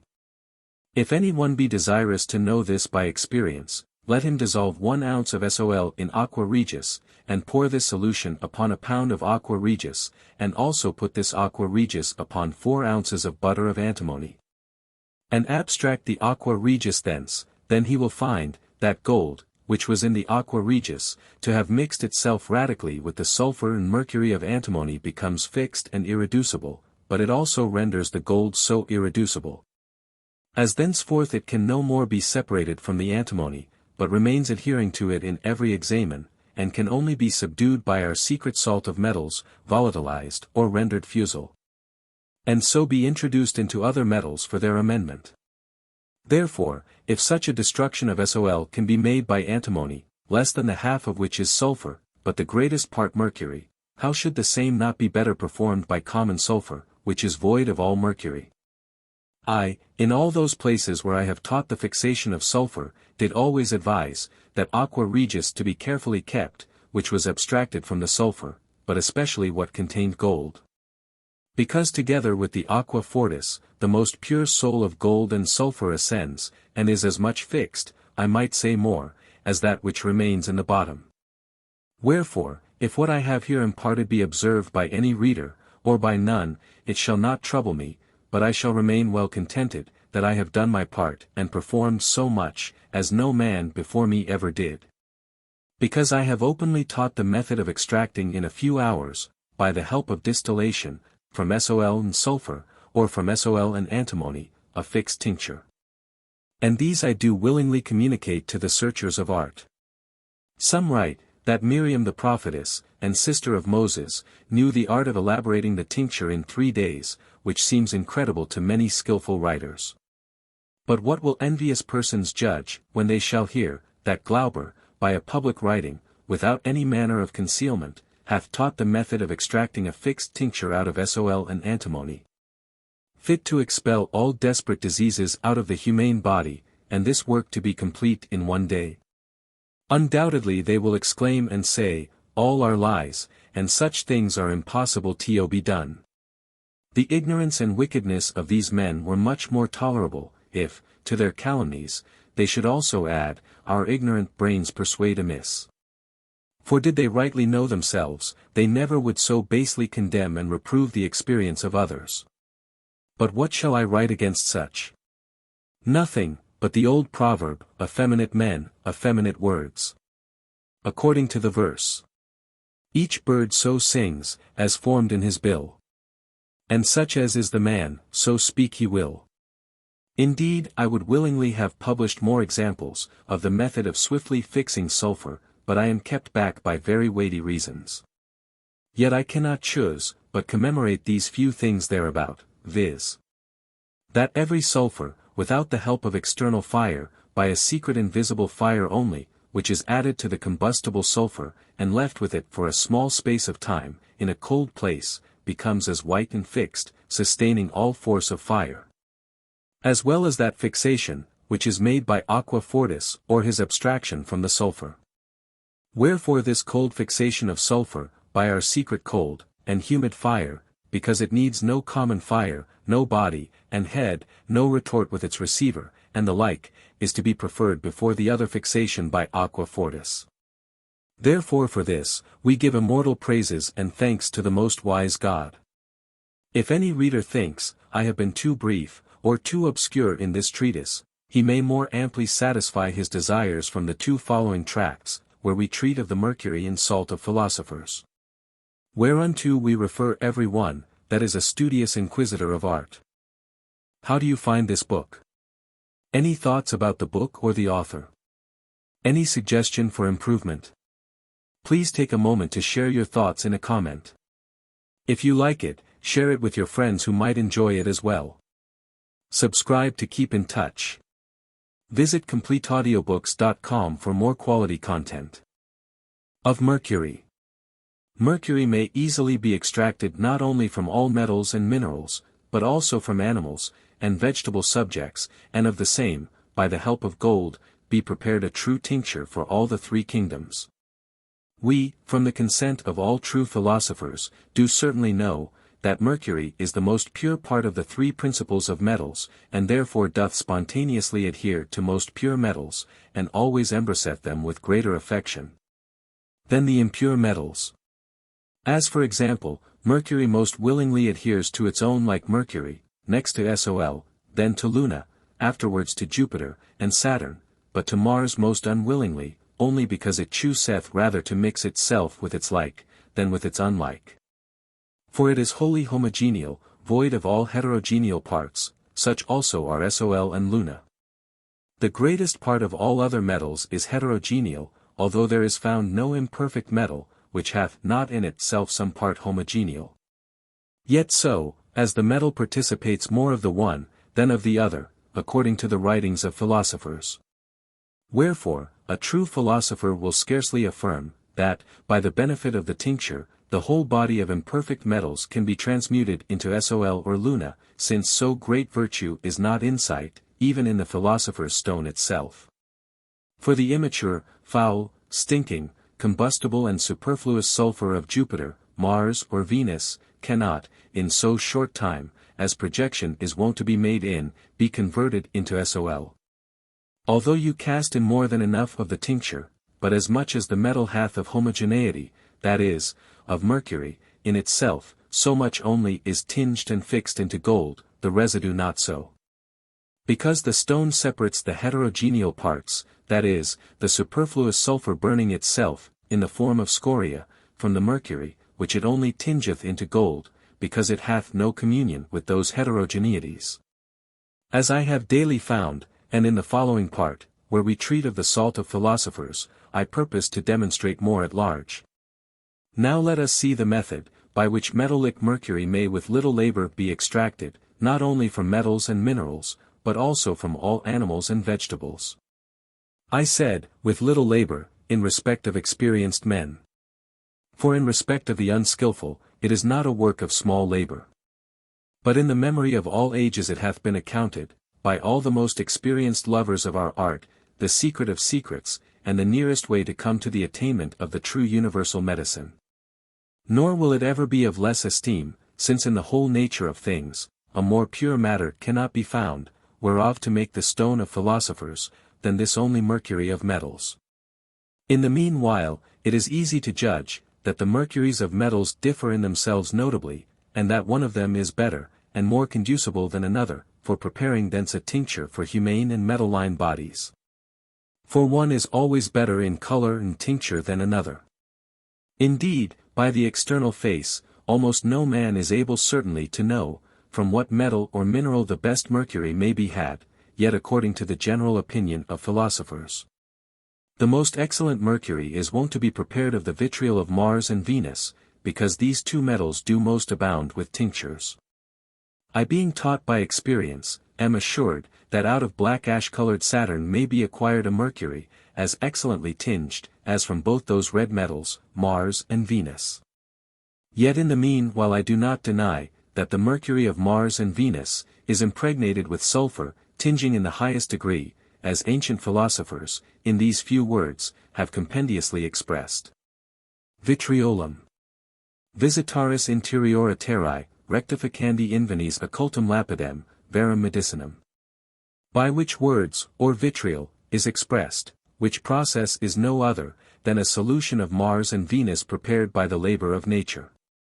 But vitriol prepared thus by nature, is never found so pure and clean, as that which is prepared of good steel, and pure Venus, by the help of oil of sulphur, or instead of that, oil of vitriol, because the native contains more earthiness. than that which is made by art. Now let us return to our mercury. I think good here, to advise all the lover of our art, not to bend their thoughts so much upon vulgar sol and luna, as to endeavor out of them to extract their mercury and sulphur. Because common sol and luna are altogether homogeneal, and have nothing of heterogeneity in them, and therefore difficult to be wrought on. And although they were as easy to be wrought on as Mars and Venus, yet it would be no profit to use them. Because of their greater price, and also because there is much more tincture contained in vile and contemptible Mars, than in sol itself. It is true, this tincture is not yet fixed, but is volatile, and may easily be fixed. Wherefore I advise everyone to seek mercury in Saturn, and sulphur in Mars. Upon sol, in times past, through my ignorance, I consumed much without any profit, and labored fruitlessly, until I had consumed some pounds of it, to find out from others a more safe way. Which if any one had shewed me, I would have never labored in vain. But I was hard to believe, that they, who were unwilling to use common sol and luna, could prepare an apt tincture, for tinging imperfect metals into gold. Yet since vulgar sol and luna, do not only give easy ingress to those tinctures, which draw their original from the sulphur and mercury of philosophers, but do also further the fixation of volatile mercury. Therefore we cannot well be without them, in the composition of the stone of philosophers. Let the lovers of art take cognizance of these few things for their information. Now it is necessary to be known, by what method the mercury of philosophers may most commodiously be extracted from metals and minerals, and by the help of sol, be duly fixed by art, into a tincture for humane and metallic bodies. First, we are not ignorant, that the purest part of metals, viz. homogeneal mercury, is tyrannically held captive in a certain obscure prison, by his most inveterate enemy, superfluous burning sulphur. Therefore, if any one would unbolt his chains, and set him free, he hath necessity to mortify and annihilate his enemies, by which he is so fast bound and imprisoned, before he breaks down the prison walls. And delivers mercury from captivity, which mercury will also bring forth with him his natural brother, viz. tinging sulphur. These being at liberty, nothing will be wanting to fix them into a tincture, but the help of vulgar sol. But if any one be not satisfied with this short paraphrase, let him read either Sendivogius, who hath writ an entire treatise of such a freeing of captives. Or Paracelsus, who, no less eminently than plainly, hath discovered his mind touching the same. Now follows my own experience, way and method, by which I have several times freed the forementioned captive, and set him at liberty. Although I have myself extracted the mercury of philosophers from metals, by such divers methods, as I mean here to discover, yet I always found some better than other some. Therefore out of such processes, some of which we here subjoin, every man may, as best pleaseth him, take which he thinks most conducible, and proceed in operating according to that, until he finds, what God shall be pleased to bestow on him. Mercury is never to be extracted from hard metals, before they be dissolved and unlocked. Unlocked more commodiously they cannot be, than by the corrosive spirits of salt. Yet since all corrosives are most inimical to mercury, they have no power of making either living or running mercury. Therefore, after solution, the corrosives must be mortified by contrary salts. Such are, salt of tartar, spirit of urine, sal ammoniac, and etc. This being done, the corrosives changing their nature wax gentle, and in distillation permit the mercury to ascend, which otherwise, without mortification of the corrosive, would not happen, as you will learn by the following processes. Therefore, since it is most certain, that metals are to be dissolved, before mercury, by the help of resuscitating salts, can be distilled thence. We will first exhibit the method, by which mercury may be extracted from such metals, as nature presents to us already dissolved, viz. vitriol, which is no other than Mars or Venus, or Mars and Venus together, dissolved by the universal acidity. Hence, whosoever will use, in his intended work, such vitriol, in which both those metals, are found highly tinged and dissolved by nature. He will not need by tedious labors to seek out a new method of dissolving metals, but may spare both his time and charges. Therefore, now it will be expedient to teach, how mercury may be prepared of any common vitriol. The process follows. Distill from common vitriol, in the usual manner, an acid spirit, and fiery oil, with strong fire, according to art. For in the spirit is latent the mercury of Mars and Venus, which by mortifying the corrosive, may be brought to light, and made visible as follows. Rx. Of tartar calcined unto whiteness 1 or 2 pounds. Which reduced to powder, put into a glass body, on which set an head with its hole and tunnel in it, well luted, then apply a receiver, and lute the junctures exactly. When the body and head is placed in warm sand, through the tunnel at one time pour on about 1 or 2 low tones of the sharp spirit of vitriol, upon the tartar calcined. Whence will be caused so great ebullition, as by its own proper power the spirit will ascend from it. This duel or fermentation being ended, again pour in some ounces of that spirit, which also leave, till all the ebullition ceaseth. Afterward reiterate the like injection, until that acidity contends no more with the tartar, which will be an argument, that the salt of tartar is sufficiently mortified. When you see this, administer fire, and by degrees draw forth all humidities, until the vessel and matter is red hot. The water that ascended, which in taste will be almost like the spirit of urine, must be rectified. In which rectification the mercury of the vitriol ascending, is rendered more subtle and more pure. This pure mercurial water bears in itself invisibly contained, a living metallic mercury, which is made conspicuous thus. The conjunction of philosophic mercury with gold. Dissolve common Sol in a sharp aqua regis, and separate the dissolved from the undissolved. Then leisurely, and at times, drop after drop, pour of your subtle mercurial water upon the solution of Sol, so long, as until the spirit of the mercury hath no more action upon the solution of gold, but ceaseth. And all the Sol shall be precipitated from the water.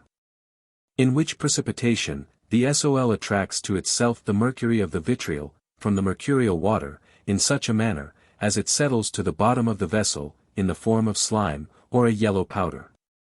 Let the precipitate be filtered through brown paper, that the saline water may pass through, and the precipitate mercury remain in the filter mixed with the gold, which must be very well washed with sweet water, and, being adulterated, dried. This being done, you will have the mercury of vitriol united with the Sol, both which will suffer themselves to be fixed into a true tincture, for humane and metallic bodies, as follows. The fixation of mercury with gold. Note, before the mercury is put in to be fixed with the gold, it must be proved, whether it be duly prepared or not. For if the mercurial water was rightly prepared, it will contribute mercury enough to the gold. By which mercury the precipitated gold is so augmented, as 'tis no more common Sol. But if the mercurial water was not legitimately prepared, and consequently could not contribute much mercury to the Sol, the gold will remain poor, and, as soon as it is sensible of any heat, will fulminate, like any other fulminating gold. And so be altogether unfit for fixation, being destitute of a tinging mercury, which should have converted the whole body of Sol into tincture. Wherefore, after precipitation of the Sol and mercury, you must make a small part of the precipitate hot, in a very small crucible, for trial, whether it be fit to be fixed. For if it fulminates, like fulminating Sol, it is a sign your mercurial water was not perfect, and could not give unto the gold mercury enough. But if after it shall be red hot in the fire, it comes forth with a delicate purple color, it is to be supposed the Sol hath imbibed enough, and they both be fixed together into one tincture. Note, beware of too strong a fire. For this way the mercury will leave the gold untouched, and fly away, so as, thence you can have no certain trial. Therefore, in all parts of the work proceed warily and prudently. The fixation of Venus with Mars is thus made. The fixation of the mercury of Mars and Venus, into one tincture. Rx. So much as you have ready prepared of this our mercury impregnated with gold, although there be no more of it, than half a loden, for here no great quantity is desired. Put it into a small glass phial, which place in hot sand, yet take heed, you give no stronger fire, than your volatile bird can bear. This fire you must continue in a moderate degree for some weeks, for by that means, your mercury will by little and little, be able to brook the fire, adhere to the gold, and convert the same into tincture. But if any one, contrary to the serious interdiction of all philosophers, made too much haste and persuade himself, he may in a shorter space of time acquire the tincture, his mercury will fly away, and leave the geld pale behind it. Because the mercury in its flight subtracts the color of the sol, and carries it away with itself. Therefore, in fixing there is need of patience. Hence all philosophers advise, not to be hasty. For pestination proceeds from the devil. Wherefore, let every one so far study his own good, as to be obedient to this admonition. Note, there are also other ways, or methods, of fixing mercury with sol. But he doth very foolishly, who when no necessity urgeth, will prostrate all things together and at once, at the feet of swine. Whomsoever God will be pleased to assist, he may triumph in the highest help. But whom God doth not assist, even the most plainly prescribed method cannot help him. For all our help depends on the divine blessing. How to prove, whether mercury be legitimately prepared, and whether it can give forth the tincture of metals. Rx. Of the mercurial water above described, and mortify it by a contrary acidity, as oil of vitriol, or spirit of salt. Then the mercury will precipitate itself, in the form of an ash-colored powder, which if you adulterate, and grind with oil of tartar, you will vivify. If any one be minded, he may also distill the same by retort, and so examine it. A trial, or proof, whether the mercury of metal be so well prepared, as of it with sol may be made a tincture. Rx. A little of that, viz. the quantity of a pea, and put it upon a silver plate, then over the fire permit the mercury to be evaporated. If it tinge the silver well with a purple color, it is fit for the work, otherwise it will be of no value. Also, this mercury may be digested with the filings of sol, in a due measure or proportion mixed and so fixed. But this fixation, as well as the former, require a long time, and so much patience, as all pestination must be laid aside. Whosoever is so covetous, as he cannot wait till the fruits are ripe, he would be better advised, if he abstain from so great a work, than to set about it to his own damage. I have often prepared this mercury, and put it to be fixed. But because I could not look to it myself with my own eyes, I was constrained to commit the governance of the fire, to the industry of another, and then it succeeded unhappily. And when by reason of my age, and imbecility of body, I was wholly incapable to take in hand a work of so great moment, I communicated the method to some of my intimate friends, with this condition, viz. that they should elaborate it themselves. But because in that operation, they could not acquire so much mercury as they desired, they desisted, and would not proceed to the completement of the work. Hence I was moved rather, by printing, to divulge so royal a work, than to let it be buried with me, although I was difficultly brought to an hearty assent, to yield to the revelation of arcanums of so great moment. To this malignant and unfaithful world. The way of preparing a tinging mercury of antimony. Rx.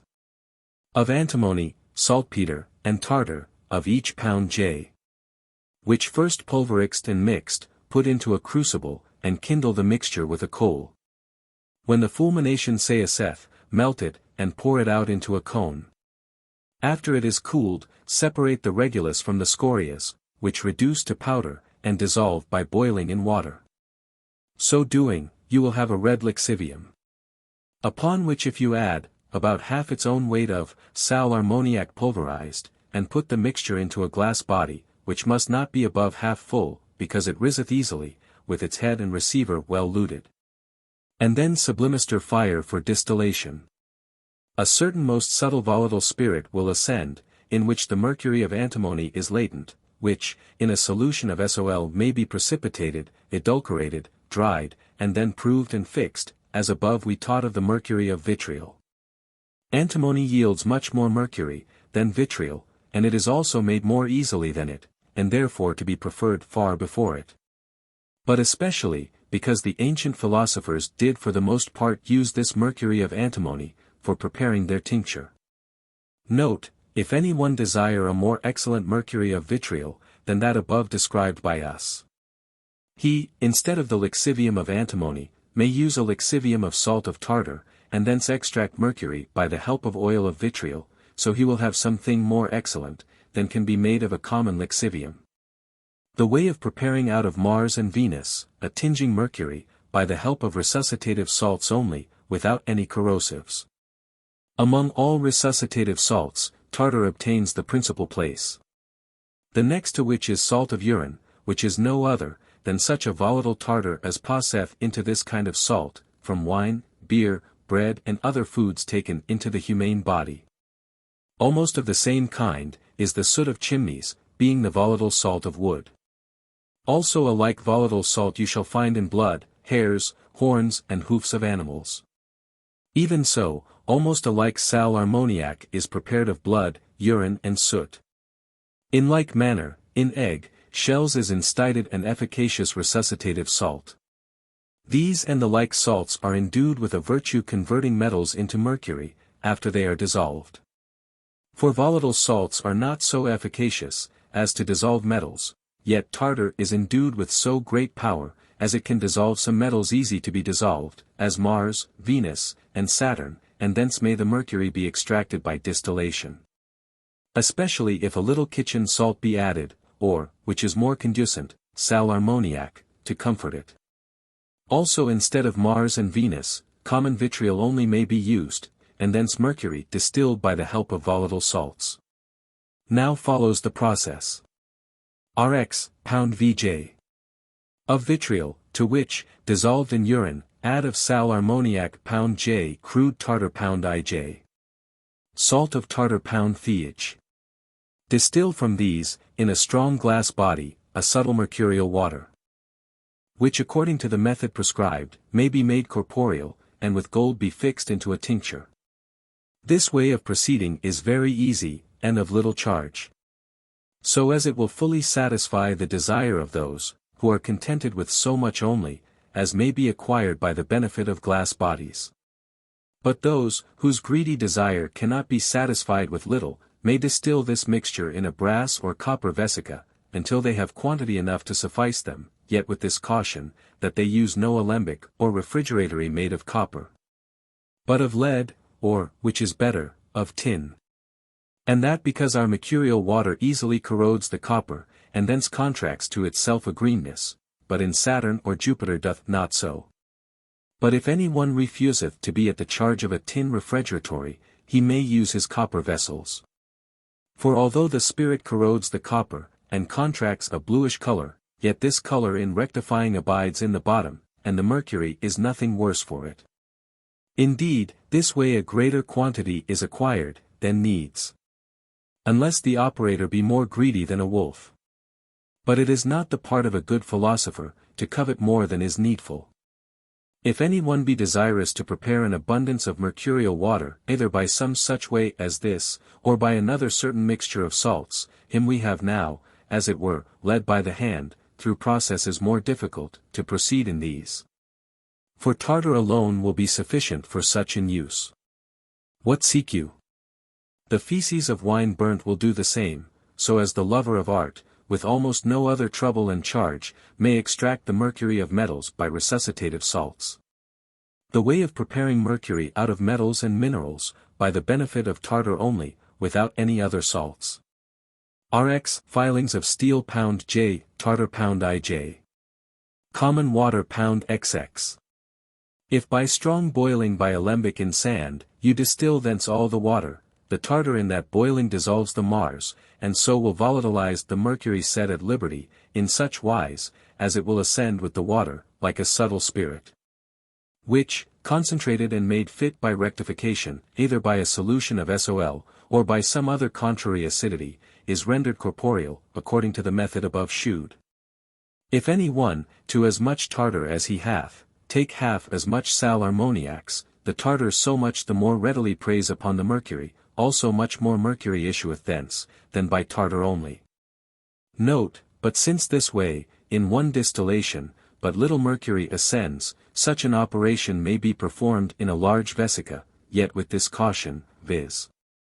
That the alembic and refrigeratory be not made of copper, but of tin or lead. This way of operating by a vesica will be of great use, especially for such covetous men, as cannot be content with few things, but always labor with the perpetual poverty of an unsatiable spirit. Although, they more than sufficiently abound with the fullness of all desirable things. For he is only rich, who is always content with his present fortune. The way of preparing Mercury of Saturn, by tartar only. Rx.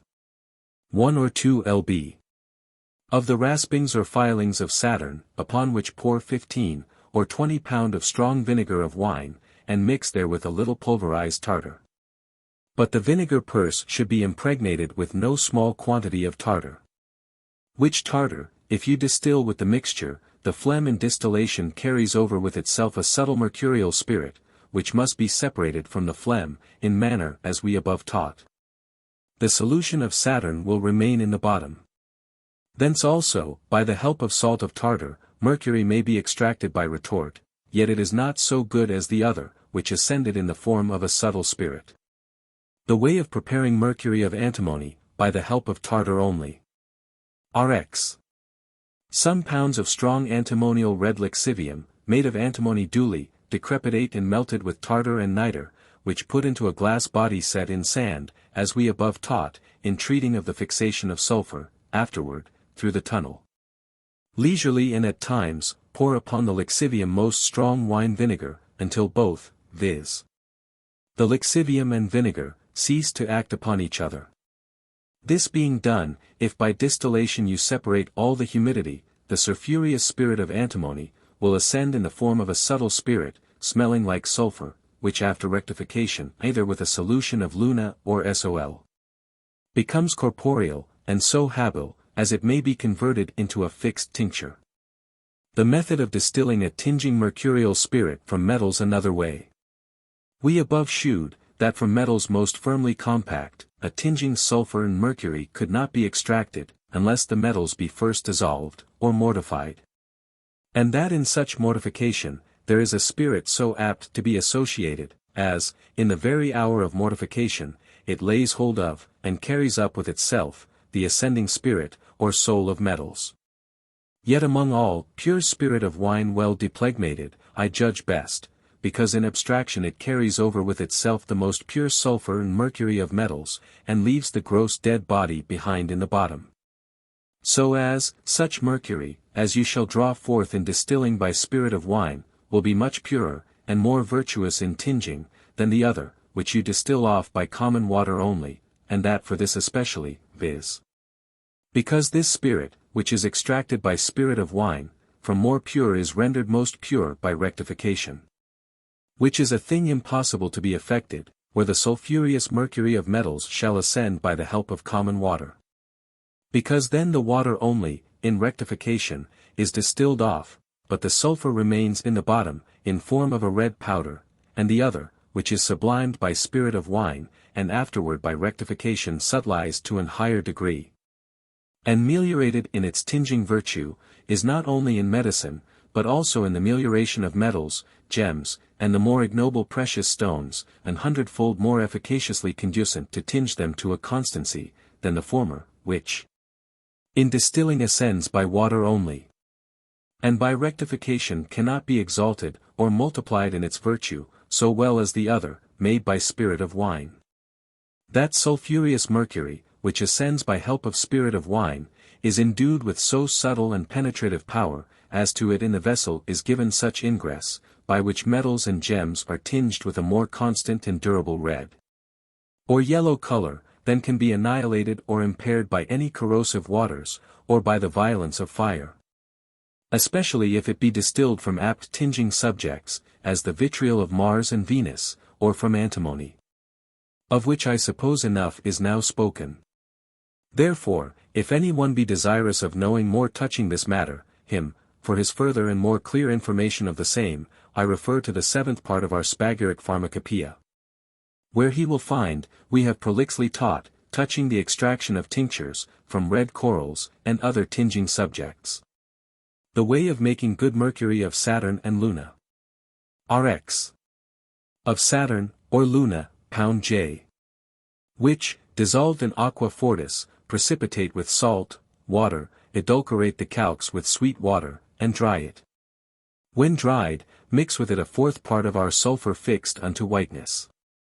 Distill from the mixture in a coated retort its mercury with strong fire. Which notwithstanding will not be living mercury, but, in the form of a sublimate, will adhere to the neck of the retort, in weight heavy, and to the taste of the tongue very sharp. Indeed there will not be so great a quantity of it, as some may desire, yet it is worthy of the highest estimation. For in a cold cellar it is easily dissolved, and becomes a strong mercurial water, which dissolves all metals. This water prepared of Saturn joins itself, with an incredible love, with the soul of Mars, and suffers itself to be fixed with it into tincture. This water prepared of Luna readily dissolves gold, and with it passeth into tincture. The reason, why, I in distillation, mix fixed sulphur with the Saturn or Luna, is this, since both these subjects, precipitated, as we above mention, with salt, water, are very fusel and penetrating, easily melt together into one. And in distillation yield no mercury. Nor can sand or earth prevent this fluxion. Wherefore, I could find nothing more conducible, than our white fixed sulphur. The way of preparing mercury of Jupiter. Jupiter gives forth from itself, a most excellent mercury, in form of a subtle spirit, which above all other mercuries, is most earnestly beloved and attracted by gold. For if but a very small quantity of it be put into any solution of gold, it in a moment draws to itself all the gold from the sharp aqua regis, and together with it settles to the bottom, like a purple powder.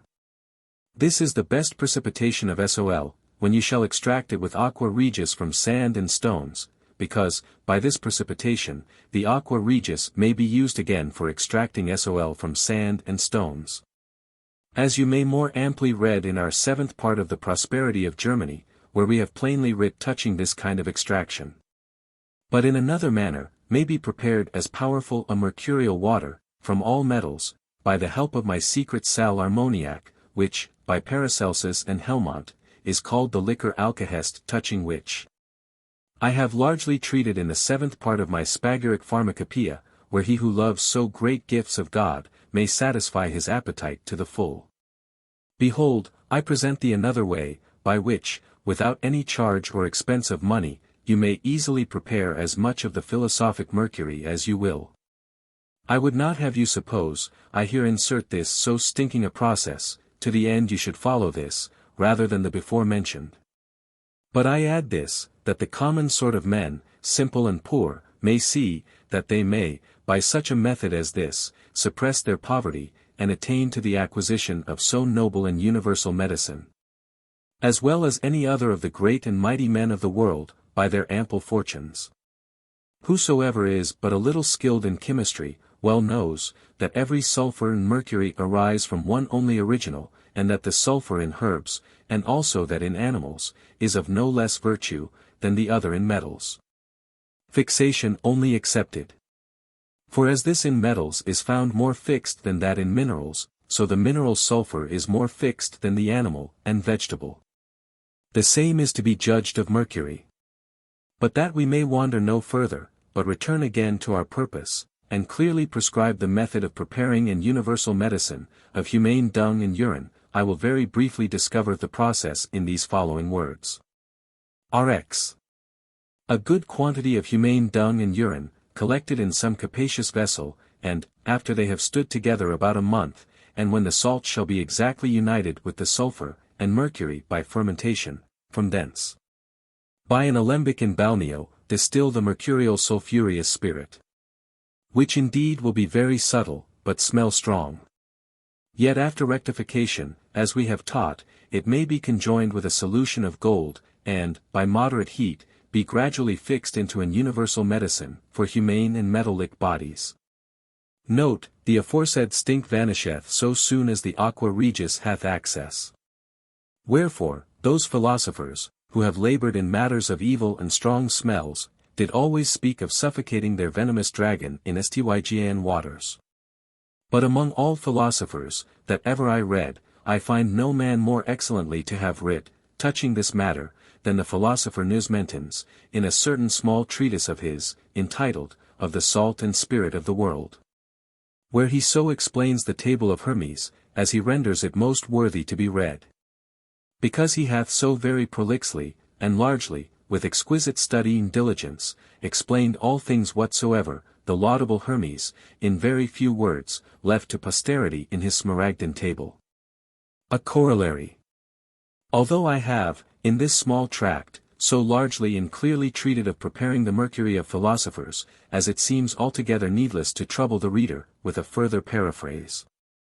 Since from him, I have not concealed any methods of manual operation, but have so revealed all things necessary to be known, as he, who, only seeking the bare letter of the prescribed method, knows not how to elaborate his own intended work, may rather be accounted a man of a dull capacity, than a chemical operator, yet since unto all insatiable sons of avarice, according to this my description, there seems to be too small a part of mercury, extracted, I, for the sake of those also, will demonstrate yet another method, by which they may obtain a larger quantity of good tinging mercury, than from metals can be gained.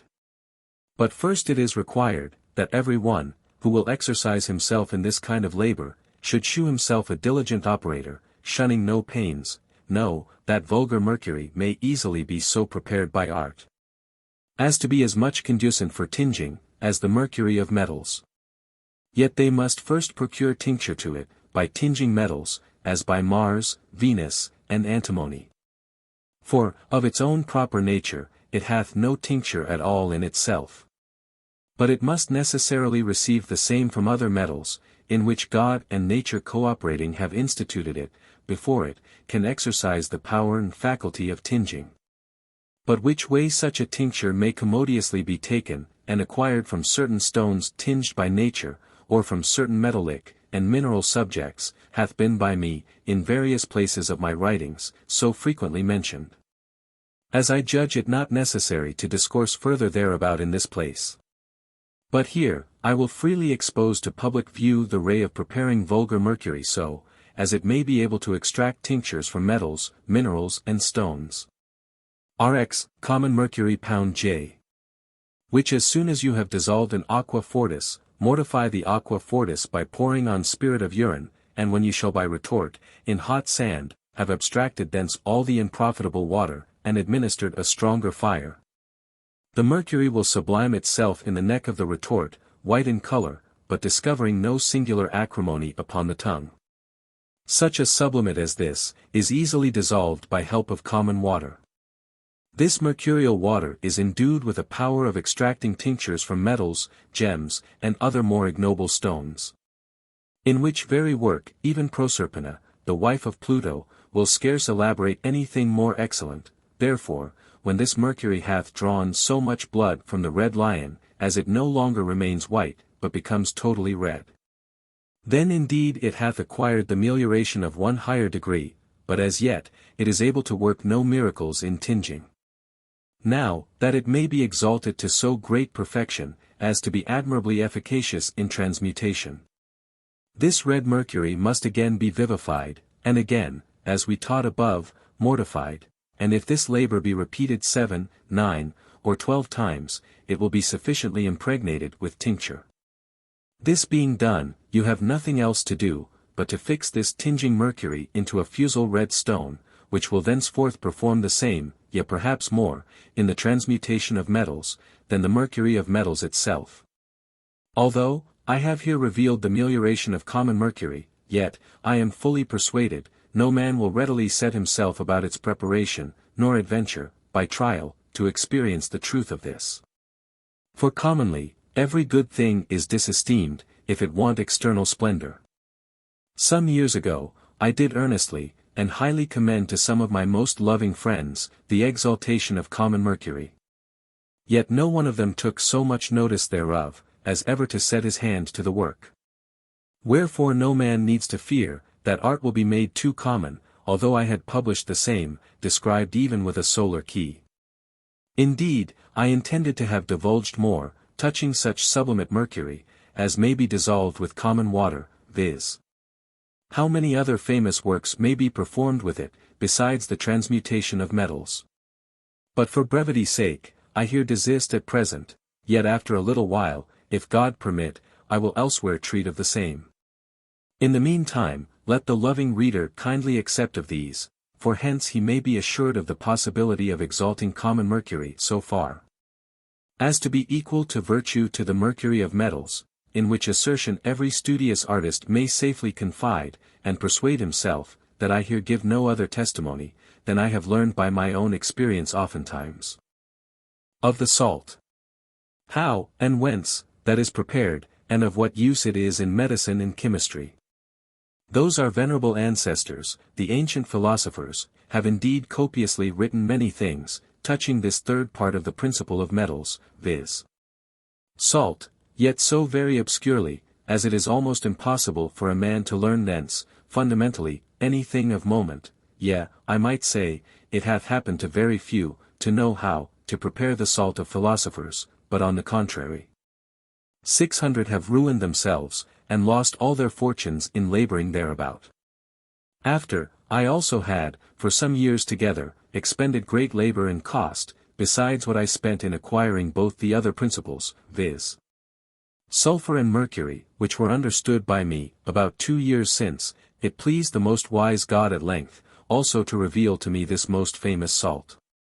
Wherefore, I could not refrain from communicating something of it to posterity, for the glory of my God, and for divulging his wondrous works, not doubting, but that this my revelation may be of great concern, to open the eyes of this blind world. Because, they may be helped by such a salt, of which, so incredible works may be prepared, as I am now about to write, and are already sufficiently known to me. I can unto every man safely, surely and truly affirm, that whatsoever I here write, are not the idle dreams of a vain man, nor patched together out of other books, but true and solid experiments, which I myself, with the help of these my hands, have found out. Indeed, I do not here say, that I could give no credit at all to him, who no long time before discovered something to me, touching such arcanums, but I thought his words intimated paradoxes and impossibilities. Although I had read philosophers, who writ, he that hath the salt of metals, hath the stone of philosophers, I also well know, that the salts of metals, according as they been hitherto everywhere fraudulently presented by pseudochemists, having no solid foundation, do not indeed deserve the name of salts. Being no other, than such vitriols, as by the sharp spirits of salts, are prepared of metals, and are not at all efficacious to meliorate any of the more vile metals. On the contrary, we certainly know, that our more true salts do so amend all imperfect metals, as great and gainful fruit may be reaped thence, as by the following shall be clearly made appear. But before we write anything of the use, of this royal salt, it will be worth while to premise something briefly, and truly, touching the preparation of the same. Of the preparation of the salt of philosophers. Now, that I may, without any wandering ambagos, describe the method of preparing this salt, which is incomparable and royal, know in very deed, that this salt is no other, than common, but rightly prepared, oil of vitriol, coagulated by white fusible sulphur into a sweet salt, which impresseth not on the tongue, the least saline favour, but rather seems to be a stone than salt, although fusible, like any other liquid salt. But how that oil of vitriol, or universal acidity, may be changed into such a wonderful stone, not corrosive, I purpose not to divulge. It is enough for me positively to affirm, it may be done. Whosoever desires to know more of it, let him implore the help of God, and peruse the writings of philosophers, that if he be worthy of this divine gift, he may be helped. If he be not worthy, I cannot help him. For as I acquired that, not without praying and seeking, so also, must every other man resolve to do, because, no man shall ever get more out of me, than what I here have willingly discovered for public good. Now follows the incredible virtue and efficacy, which this wonderful salt manifests in preparation of tinctures, for exalting all metals and minerals to the perfection of gold. Although it is before said, that salt, or the stone of philosophers, is only prepared of acid vitriol. Yet I thought it necessary also, here to publish, that oil of vitriol may be prepared divers ways, so as one or another may prepare it, this way or that way, as he pleaseth. For the common and vulgarly known oil of vitriol, suffers itself, by the help of sulphur, to be easily transmuted into a sweet stone, because sulphur alone is endued with power of adulterating all corrosives, and of coagulating them into such a stone, or salt, by the benefit of which wonders may be done, both in medicine and alchemy. Philosophers do indeed persuade us, that, out of vitriol, an oil of a blood-red color may be extracted by art, with which, white metals may be tinged into red, but the way of preparing this, they describe not. This is that, which is most studiously sought by the adorers of the chemical art, but hath hitherto been found by very few. And therefore is generally thought, by almost all inquisitors, to be impossible, whatsoever philosophers have writ thereabout, and how clearly, and plainly soever described it. Basil Valentine doth, with Paracelsus, call this our oil of vitriol tinged with a red color, the blood of the green lion, but Brassicis, the wood, or tree of life. Virgil, a bough, or branch, plucked by Proserpina's help from the concealed tree, also, Ovid useth divers other expressions, in the description of this tincture. This red oil suffers itself to be coagulated into a stone, not corrosive, as well as the common oil, but this coagulate is totally red, and the other is white only. Therefore, there is a necessity, that the difference of both be known.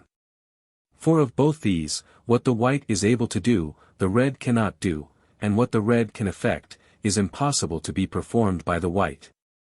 That red oil tingeth white metallic bodies into gold, and so tingeth white crystals into gems of all kind of colors, according to the operator's pleasure, as, in elegancy, they become altogether like to the native.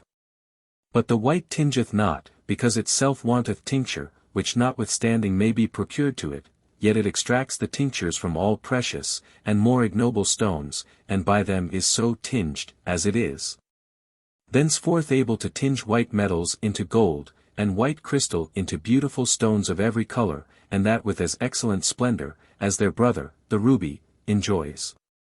In a word, our salt of metals, or stone of philosophers alone, and PRSE, is so great a particular ruler throughout the whole kingdom of chemistry, as, by amending, it transmutes all imperfect metals into gold, and common stones into precious, yet unto it, is denied ingress into vulgar mercury. But the fixed mercury of metals will abundantly perform that, as is before above mentioned. Now, as touching this mercury, which those imperfect metals, viz. Saturn, Jupiter, Mars and Venus, contain in themselves, our sulphur is so very fit for tinging that, as, for that purpose, there is no need of other help. Therefore it is most certain, that the salt of metals obtains priority in the chemical laboratory. One thing I am freely willing to discover, viz. This, if any one would take away the fixed tincture, or tinging soul from precious stones, as granites, rubies, sapphires, lazur stones, and other common stones, and add to them also, a small part of pure silver. Our magnetic salt will extract the tincture from the stone, and at the same moment, in which it extracts the same, incorporate the added silver, with the tincture, and tinge the same into gold, so, as it will affect a man with admiration to see that in one and the same subject, should be both an attractive and expulsive virtue. Perhaps hence, that most ancient philosopher Pythagoras drew his opinion. For he believed such a transmigration, and taught, that the soul, as soon as it passed out of the mortal body of man, it entreed into some other near adjoining subject, and there inhabited. Indeed they, that labor in metals and stones, do find such a process, but with the soul breathing out of the body of man, the matter is far otherwise.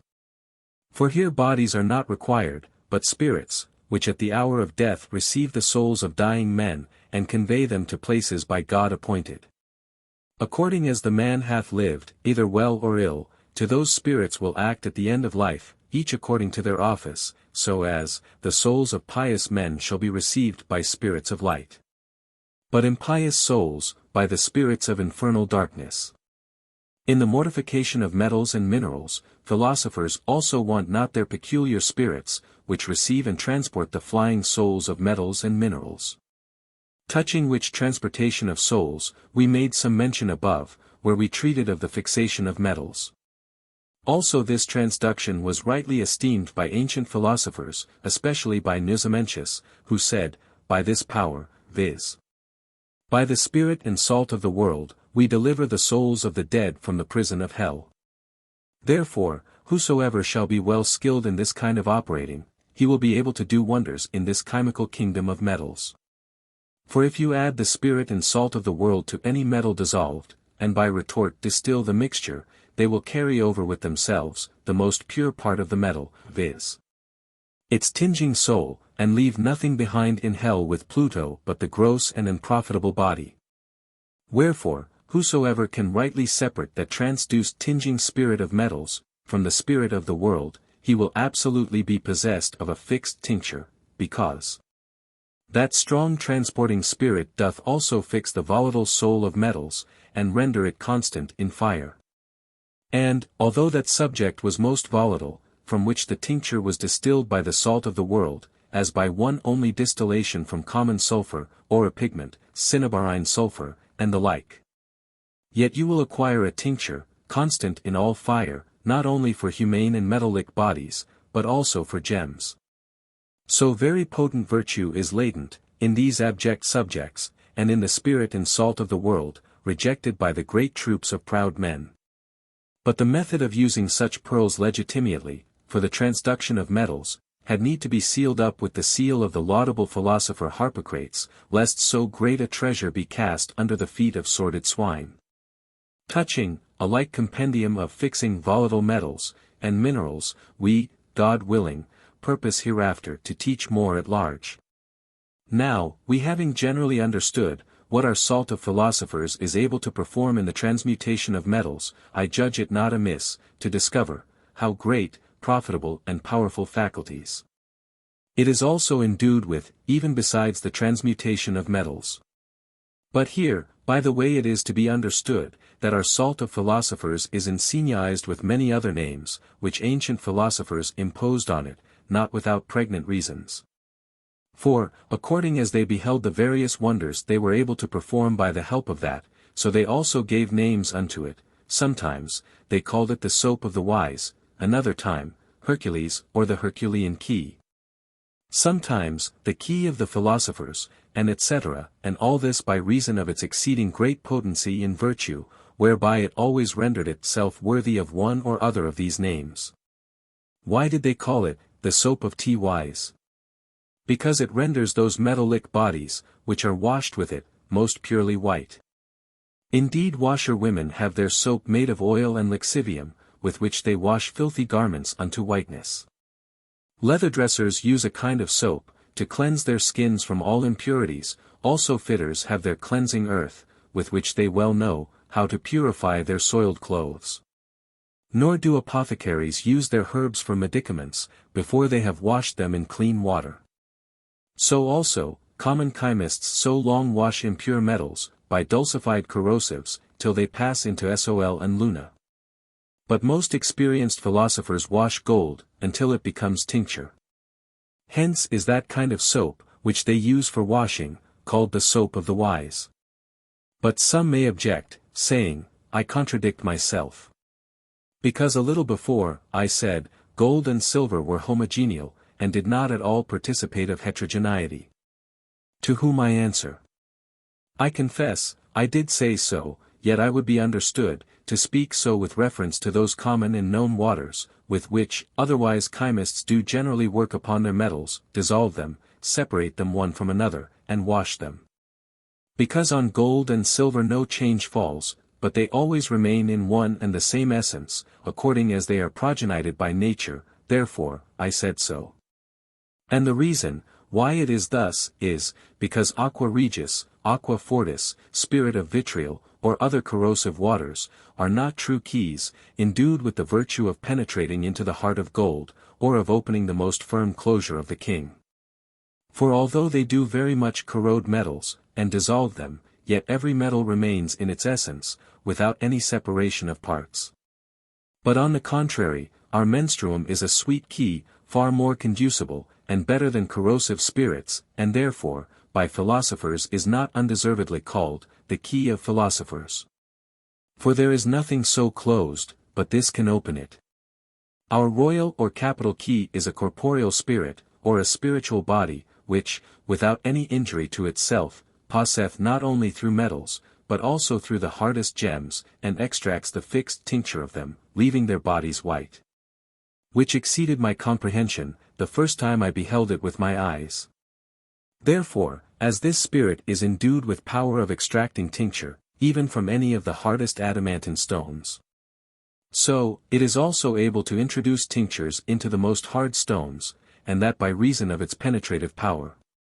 Our principal key is that Hercules, which cut off the 7 heads of the immense Hydrae. By such an Herculean fortitude, Perseus, the son of beautiful Danae, suffocated the strong unsatiable whale or sea beast, and freed fair Andromeda, whom he took to wife. Whosoever desires to know more of these, let him peruse Ovid, in whose metamorphosis he may find our key of philosophers accurately described, yet his words can be understood only by those, to whom the art is already known, otherwise it will be impossible, from fables, to extract the sufficient knowledge thereof.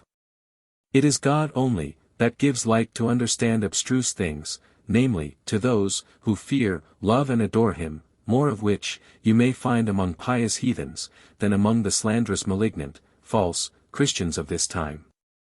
This fable of Ovid, I explained before some of my intimate friends, and besides, before them shewed the impregnation of Danae, by Jupiter's golden shower, yet they gave no credit to this demonstration, because the thing seemed so vile. Would you hear it?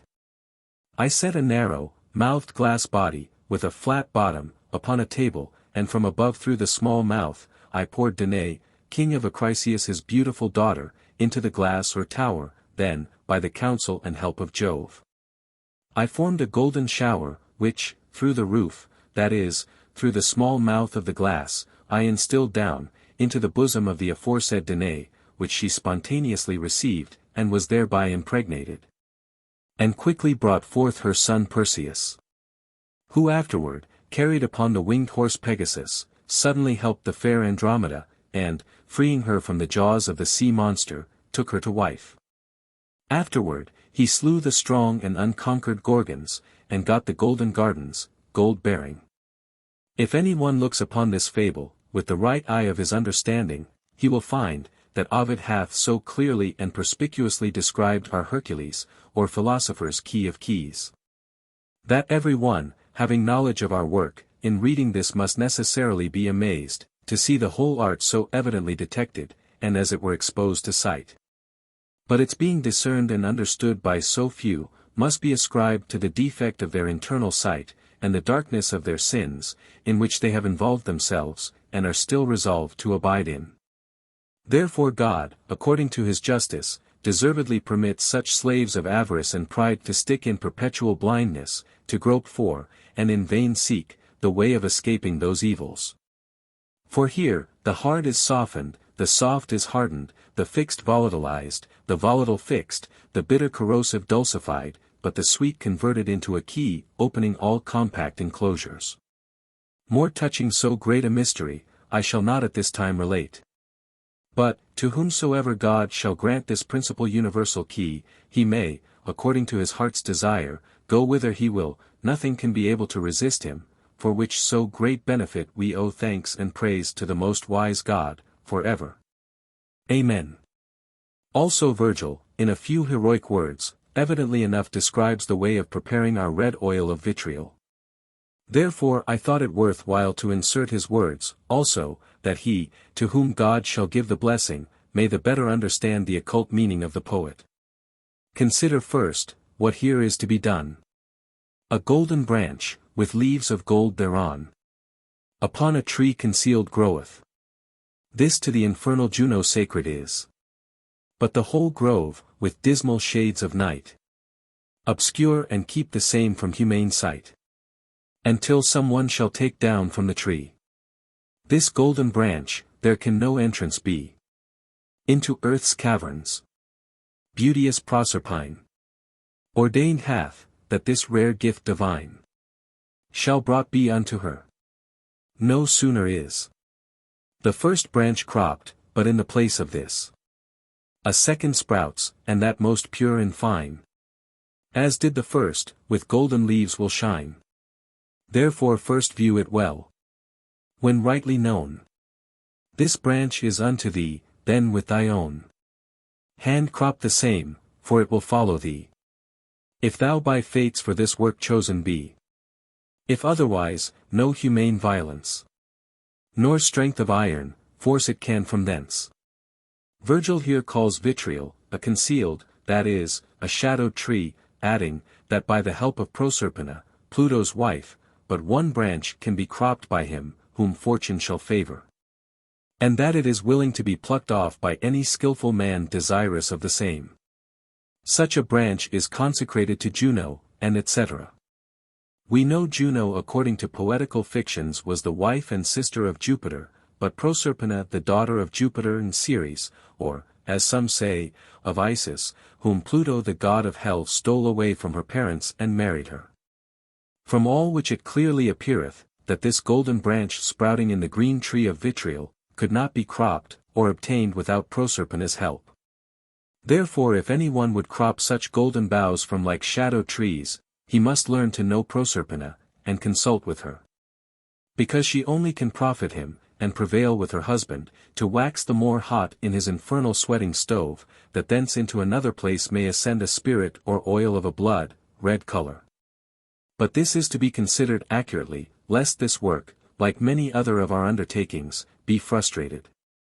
Therefore God is to be prayed to for his blessing, for if the benediction of God be not present, all endeavor will be in vain. As I have more than once experienced. Although I did demonstrate our helper Proserpina, to some of my loving friends, and taught them how to obtain and rightly use her. Yet they were all destitute of so good fortune, as to elaborate it as it should be elaborated, yet at length more accurately hitting the mark, their work succeeded happily twice or thrice, but never afterward. From which, being so evident, it is plain enough, that such arcanums are so preserved by the all-seeing eye of the divine providence, as it is never permitted to all operators promiscuously. That every one of them should attain to the highest science, and thenceforth the good given to perniciously abused. Wherefore, although one man communicate any famous secret to another, yet, if God be not favorable, he can never prepare the same, but shall lose his labor and charges, spend his time unprofitably, and instead of a golden harvest, reap nothing but trouble and grief. Hence they drew their original, who rid of the secret ripening fire. Our fire, before coagulation, always burns in our glass, but externally not. It is sufficiently manifest, that philosophers, by their secret fire, understood oil of vitriol. And that their fire, is only fire before coagulation, after that, no more so, but a sweet ripening stone. Therefore they add, that before coagulation it is fire, but after coagulation no so. Aptly with this agrees that writing of ancient philosophers. Visitabis interiora terrae, rectificando invenis occultum lapidem verum medicinum. To which monument of ancient philosophers, we may fitly subjoin this suitable poesy, making for our present purpose, and expressing the same in few words. Dissolve the fixed, and make the fixed fly. The flying fix, and then live happily.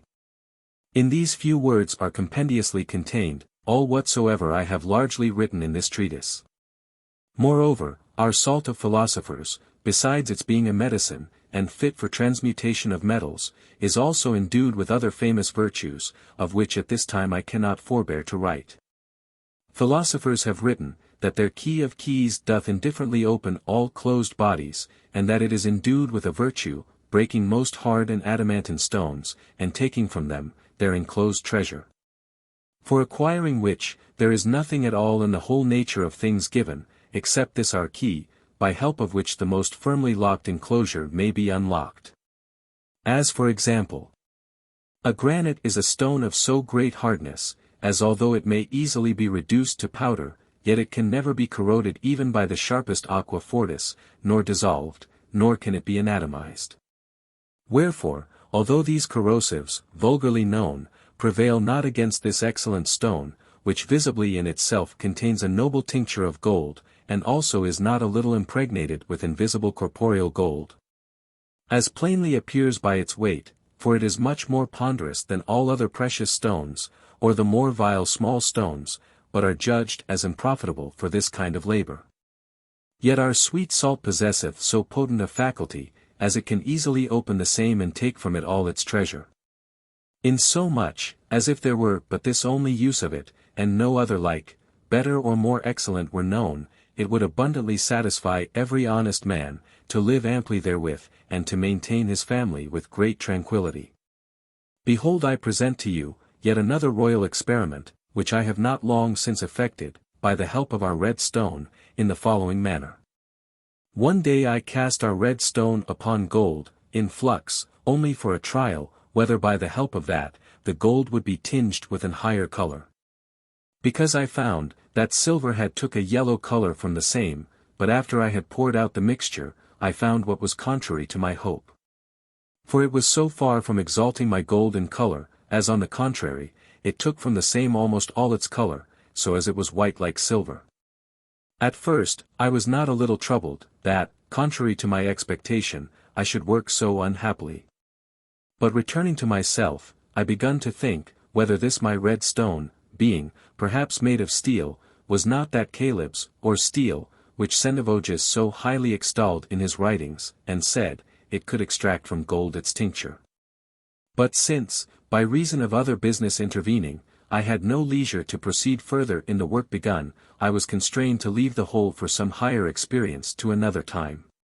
Yet I cannot but wonder, that our key of keys should so readily unlock every closure of gold, and be able to spoil it of its royal soul, whereas otherwise, gold according to the sayings of all philosophers, as in very deed is true, and according to the common opinion of all other men, experienced in chemical labors, is accounted to consist of such homogeneal parts, as are difficultly separable. If the most wise God prolong my life, and also grant time and opportunity of making further trial, I will spare no labor, or cost to find out that arcanum, until by the gracious help of God's assistance, I shall become the master of that art of arts. For now unto me the gate of the royal closet is opened, would not be envied for what I now say, by our Herculean key in such a manner, as, I doubt not, but in a short time, unless the supreme deity, which I have no cause to fear, notably resist me, to obtain the king's crown made of a carbuncle, and be able to distribute the same among the needy, to relieve their necessity. To which my hope, let the most wise God give a blessing, so, as the event may answer my desires, Amen. Moreover, philosophers say, that whosoever obtains their stone, can so qualify glass, as, if it fall, it shall not break, but be found lying unbroke, like metal. Which indeed I have often read, but could never believe it was so to be understood according to the letter. Yet after God, by his grace, had conferred on me our wonderful salt, for curiosity's sake, I could not forbear to make an experiment, to know, whether what was written thereof was consentaneous to truth. Therefore, I took a little broken glass, melted it in a crucible, and then cast upon it only a very little of our salt, which it continually took in, and thence received a white color. I poured out the mixture, and trying, whether it had passed into another than its first nature, I found my glass had received a new disposition, and became flexible like hardened steel wire. And after flexion came to its first form, but after many bendings, to and again, it at length broke. Whence I learned, that it was no fable, but plainly possible by art to prepare glass so, as it may be no less flexible, like metal, than it is transparent. But since I have not had opportunity to make further trial, and cannot yet absolutely profess myself an artist in that kind of work, yet, I can say, that what others have affirmed thereof, is not estranged from verity, therefore I must wait, till time, with the favor of God, give me further experience thereof. Also, touching the stone itself, philosophers write, that it qualifies its possessors so, with lightness and cheerfulness, that it can, like a bird, fly up on high from the ground. Which is a thing so much repugnant to nature, as no credit can be given to it, unless it be interpreted hieroglyphically, allegorically, or enigmatically. But that it greatly exhilarates him, who by the benefit thereof can effect the aforesaid wonders, it is very easy to be believed. For in myself I have found the like exhilaration, when I have, with these my eyes, made certain very great proofs and experiments by the help of that. When I lay, for 4 years, continually sick, and during that time, exercised my mind with various speculations, making some proofs, I at length found the truth, and understood that this wonderful salt, being tried upon metals and stones, did most exactly agree with the philosopher's description of it. Then, I say, my whole nature, because of that, was astonished, and daily so notably reduced to a better constitution, as I can never sufficiently admire the grace of God, and return due praises to him for so great gifts. For I, who by reason of my sickness, could never rise out of bed before noon, could afterward rise betimes in the morning, and go into my laboratory. Also for a long time before, I could digest neither flesh nor fish, but was constrained to live with bread and wine only, yet now, thanks be to God, I am able to eat some small portion of flesh and fish, together with other meats.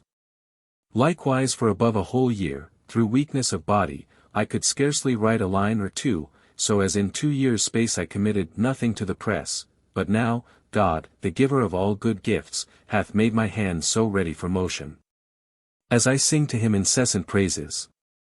Without that new refreshing of strength, this present treatise could never have been published. And this so great good befell me from no other cause, than from God, and this precious stone. Therefore, whosoever is desirous to partake of this great blessing of God, let him not come to me, unto whom is given no leave to communicate. But let him come to the love of God, and draw that laudable good from him, as from the most limpid and living fountain, because, it is to be found with him only, not with men. If a man humble in heart and void of hypocrisy, hearing this, will follow my counsel, he may perhaps find a prosperous event according to his wish, if otherwise, adverse and contrary. For God is not wont to gracefully to regard the words of the deceitful, but the hearts of candid men. Many other such things might be produced, touching our tinging stone, but no necessity persuades to expend time thereabout. Enough is spoken. For whose eyes soever God shall open, he will on every side see so many things sufficient for him, as not to need any further information. All things are clear to the clear-sighted, which appear dark to the blind. God only is the light, and all, who are near to God, are by him so illuminated, as they can see. But the more remote any man is from God, the nearer will he be to the contrary of light, which is darkness. Therefore, whosoever desires to be illuminated with the brightness of divine light, must fly from darkness, which is to be shunned. For darkness and light are inconsistent in one and the same subject, which is a thing accurately to be observed by every reader. A corollary. We have, in this little treatise taught, that the salt of metals is prepared of vitriol, and that there is a difference to be observed, viz. This, common oil of vitriol doth indeed suffer itself to be coagulated into a sweet salt or stone, wherewith, particularly, vulgar metals are amended, and tinctures extracted from gems. Although it wants a tinging virtue, but metals may also be tinged by the coagulated red oil. We likewise shewed, that you cannot get this red oil, without the help of that goddess Proserpina. Yet by the way, it is to be noted, that the aforesaid Proserpina is no other than a white sulphureous salt, which added to the vitriol causeth the tinctures of vitriol to ascend in distillation. That, after it shall be duly coagulated into a stone not corrosive, manifests such effects, as we have ascribed to it. I also thought good to advise, that our oil of vitriol in its preparation requires great care and industry, that the tincture may be made rich enough, for otherwise, it discovers but little virtue in transmutation. Also you shall never get so great a quantity of that red oil, as will satisfy the common sort of covetous men, because that comes not till at last, after all the white is ascended. But he, that can get a large quantity of the white, will not trouble himself to get the red, because the white also, by the help of Proserpina, may be converted into red. Which if it were not so, the saying of Virgil could scarcely be found true, viz. That when the hand is readily to be cut off, not one branch only, but many other, if fortune shall so far favor any artist. Therefore, I forbear to write more at this time. Let him, who cannot content himself with these here written, search the monuments of philosophers, writing, that there is such an art, by the benefit of which, with one only pound of coals, a whole pound of oil of vitriol may be distilled. Yet such an artifice must not so soon be spread among the people. To whom God reveals the same, he may prepare it, according to his own desire. If it be otherwise, let him comfort himself with this meditation of patience, viz. that he was not worthy of so great gifts. With these, reader, I bid you farewell, and commend to you the protection of God. The End.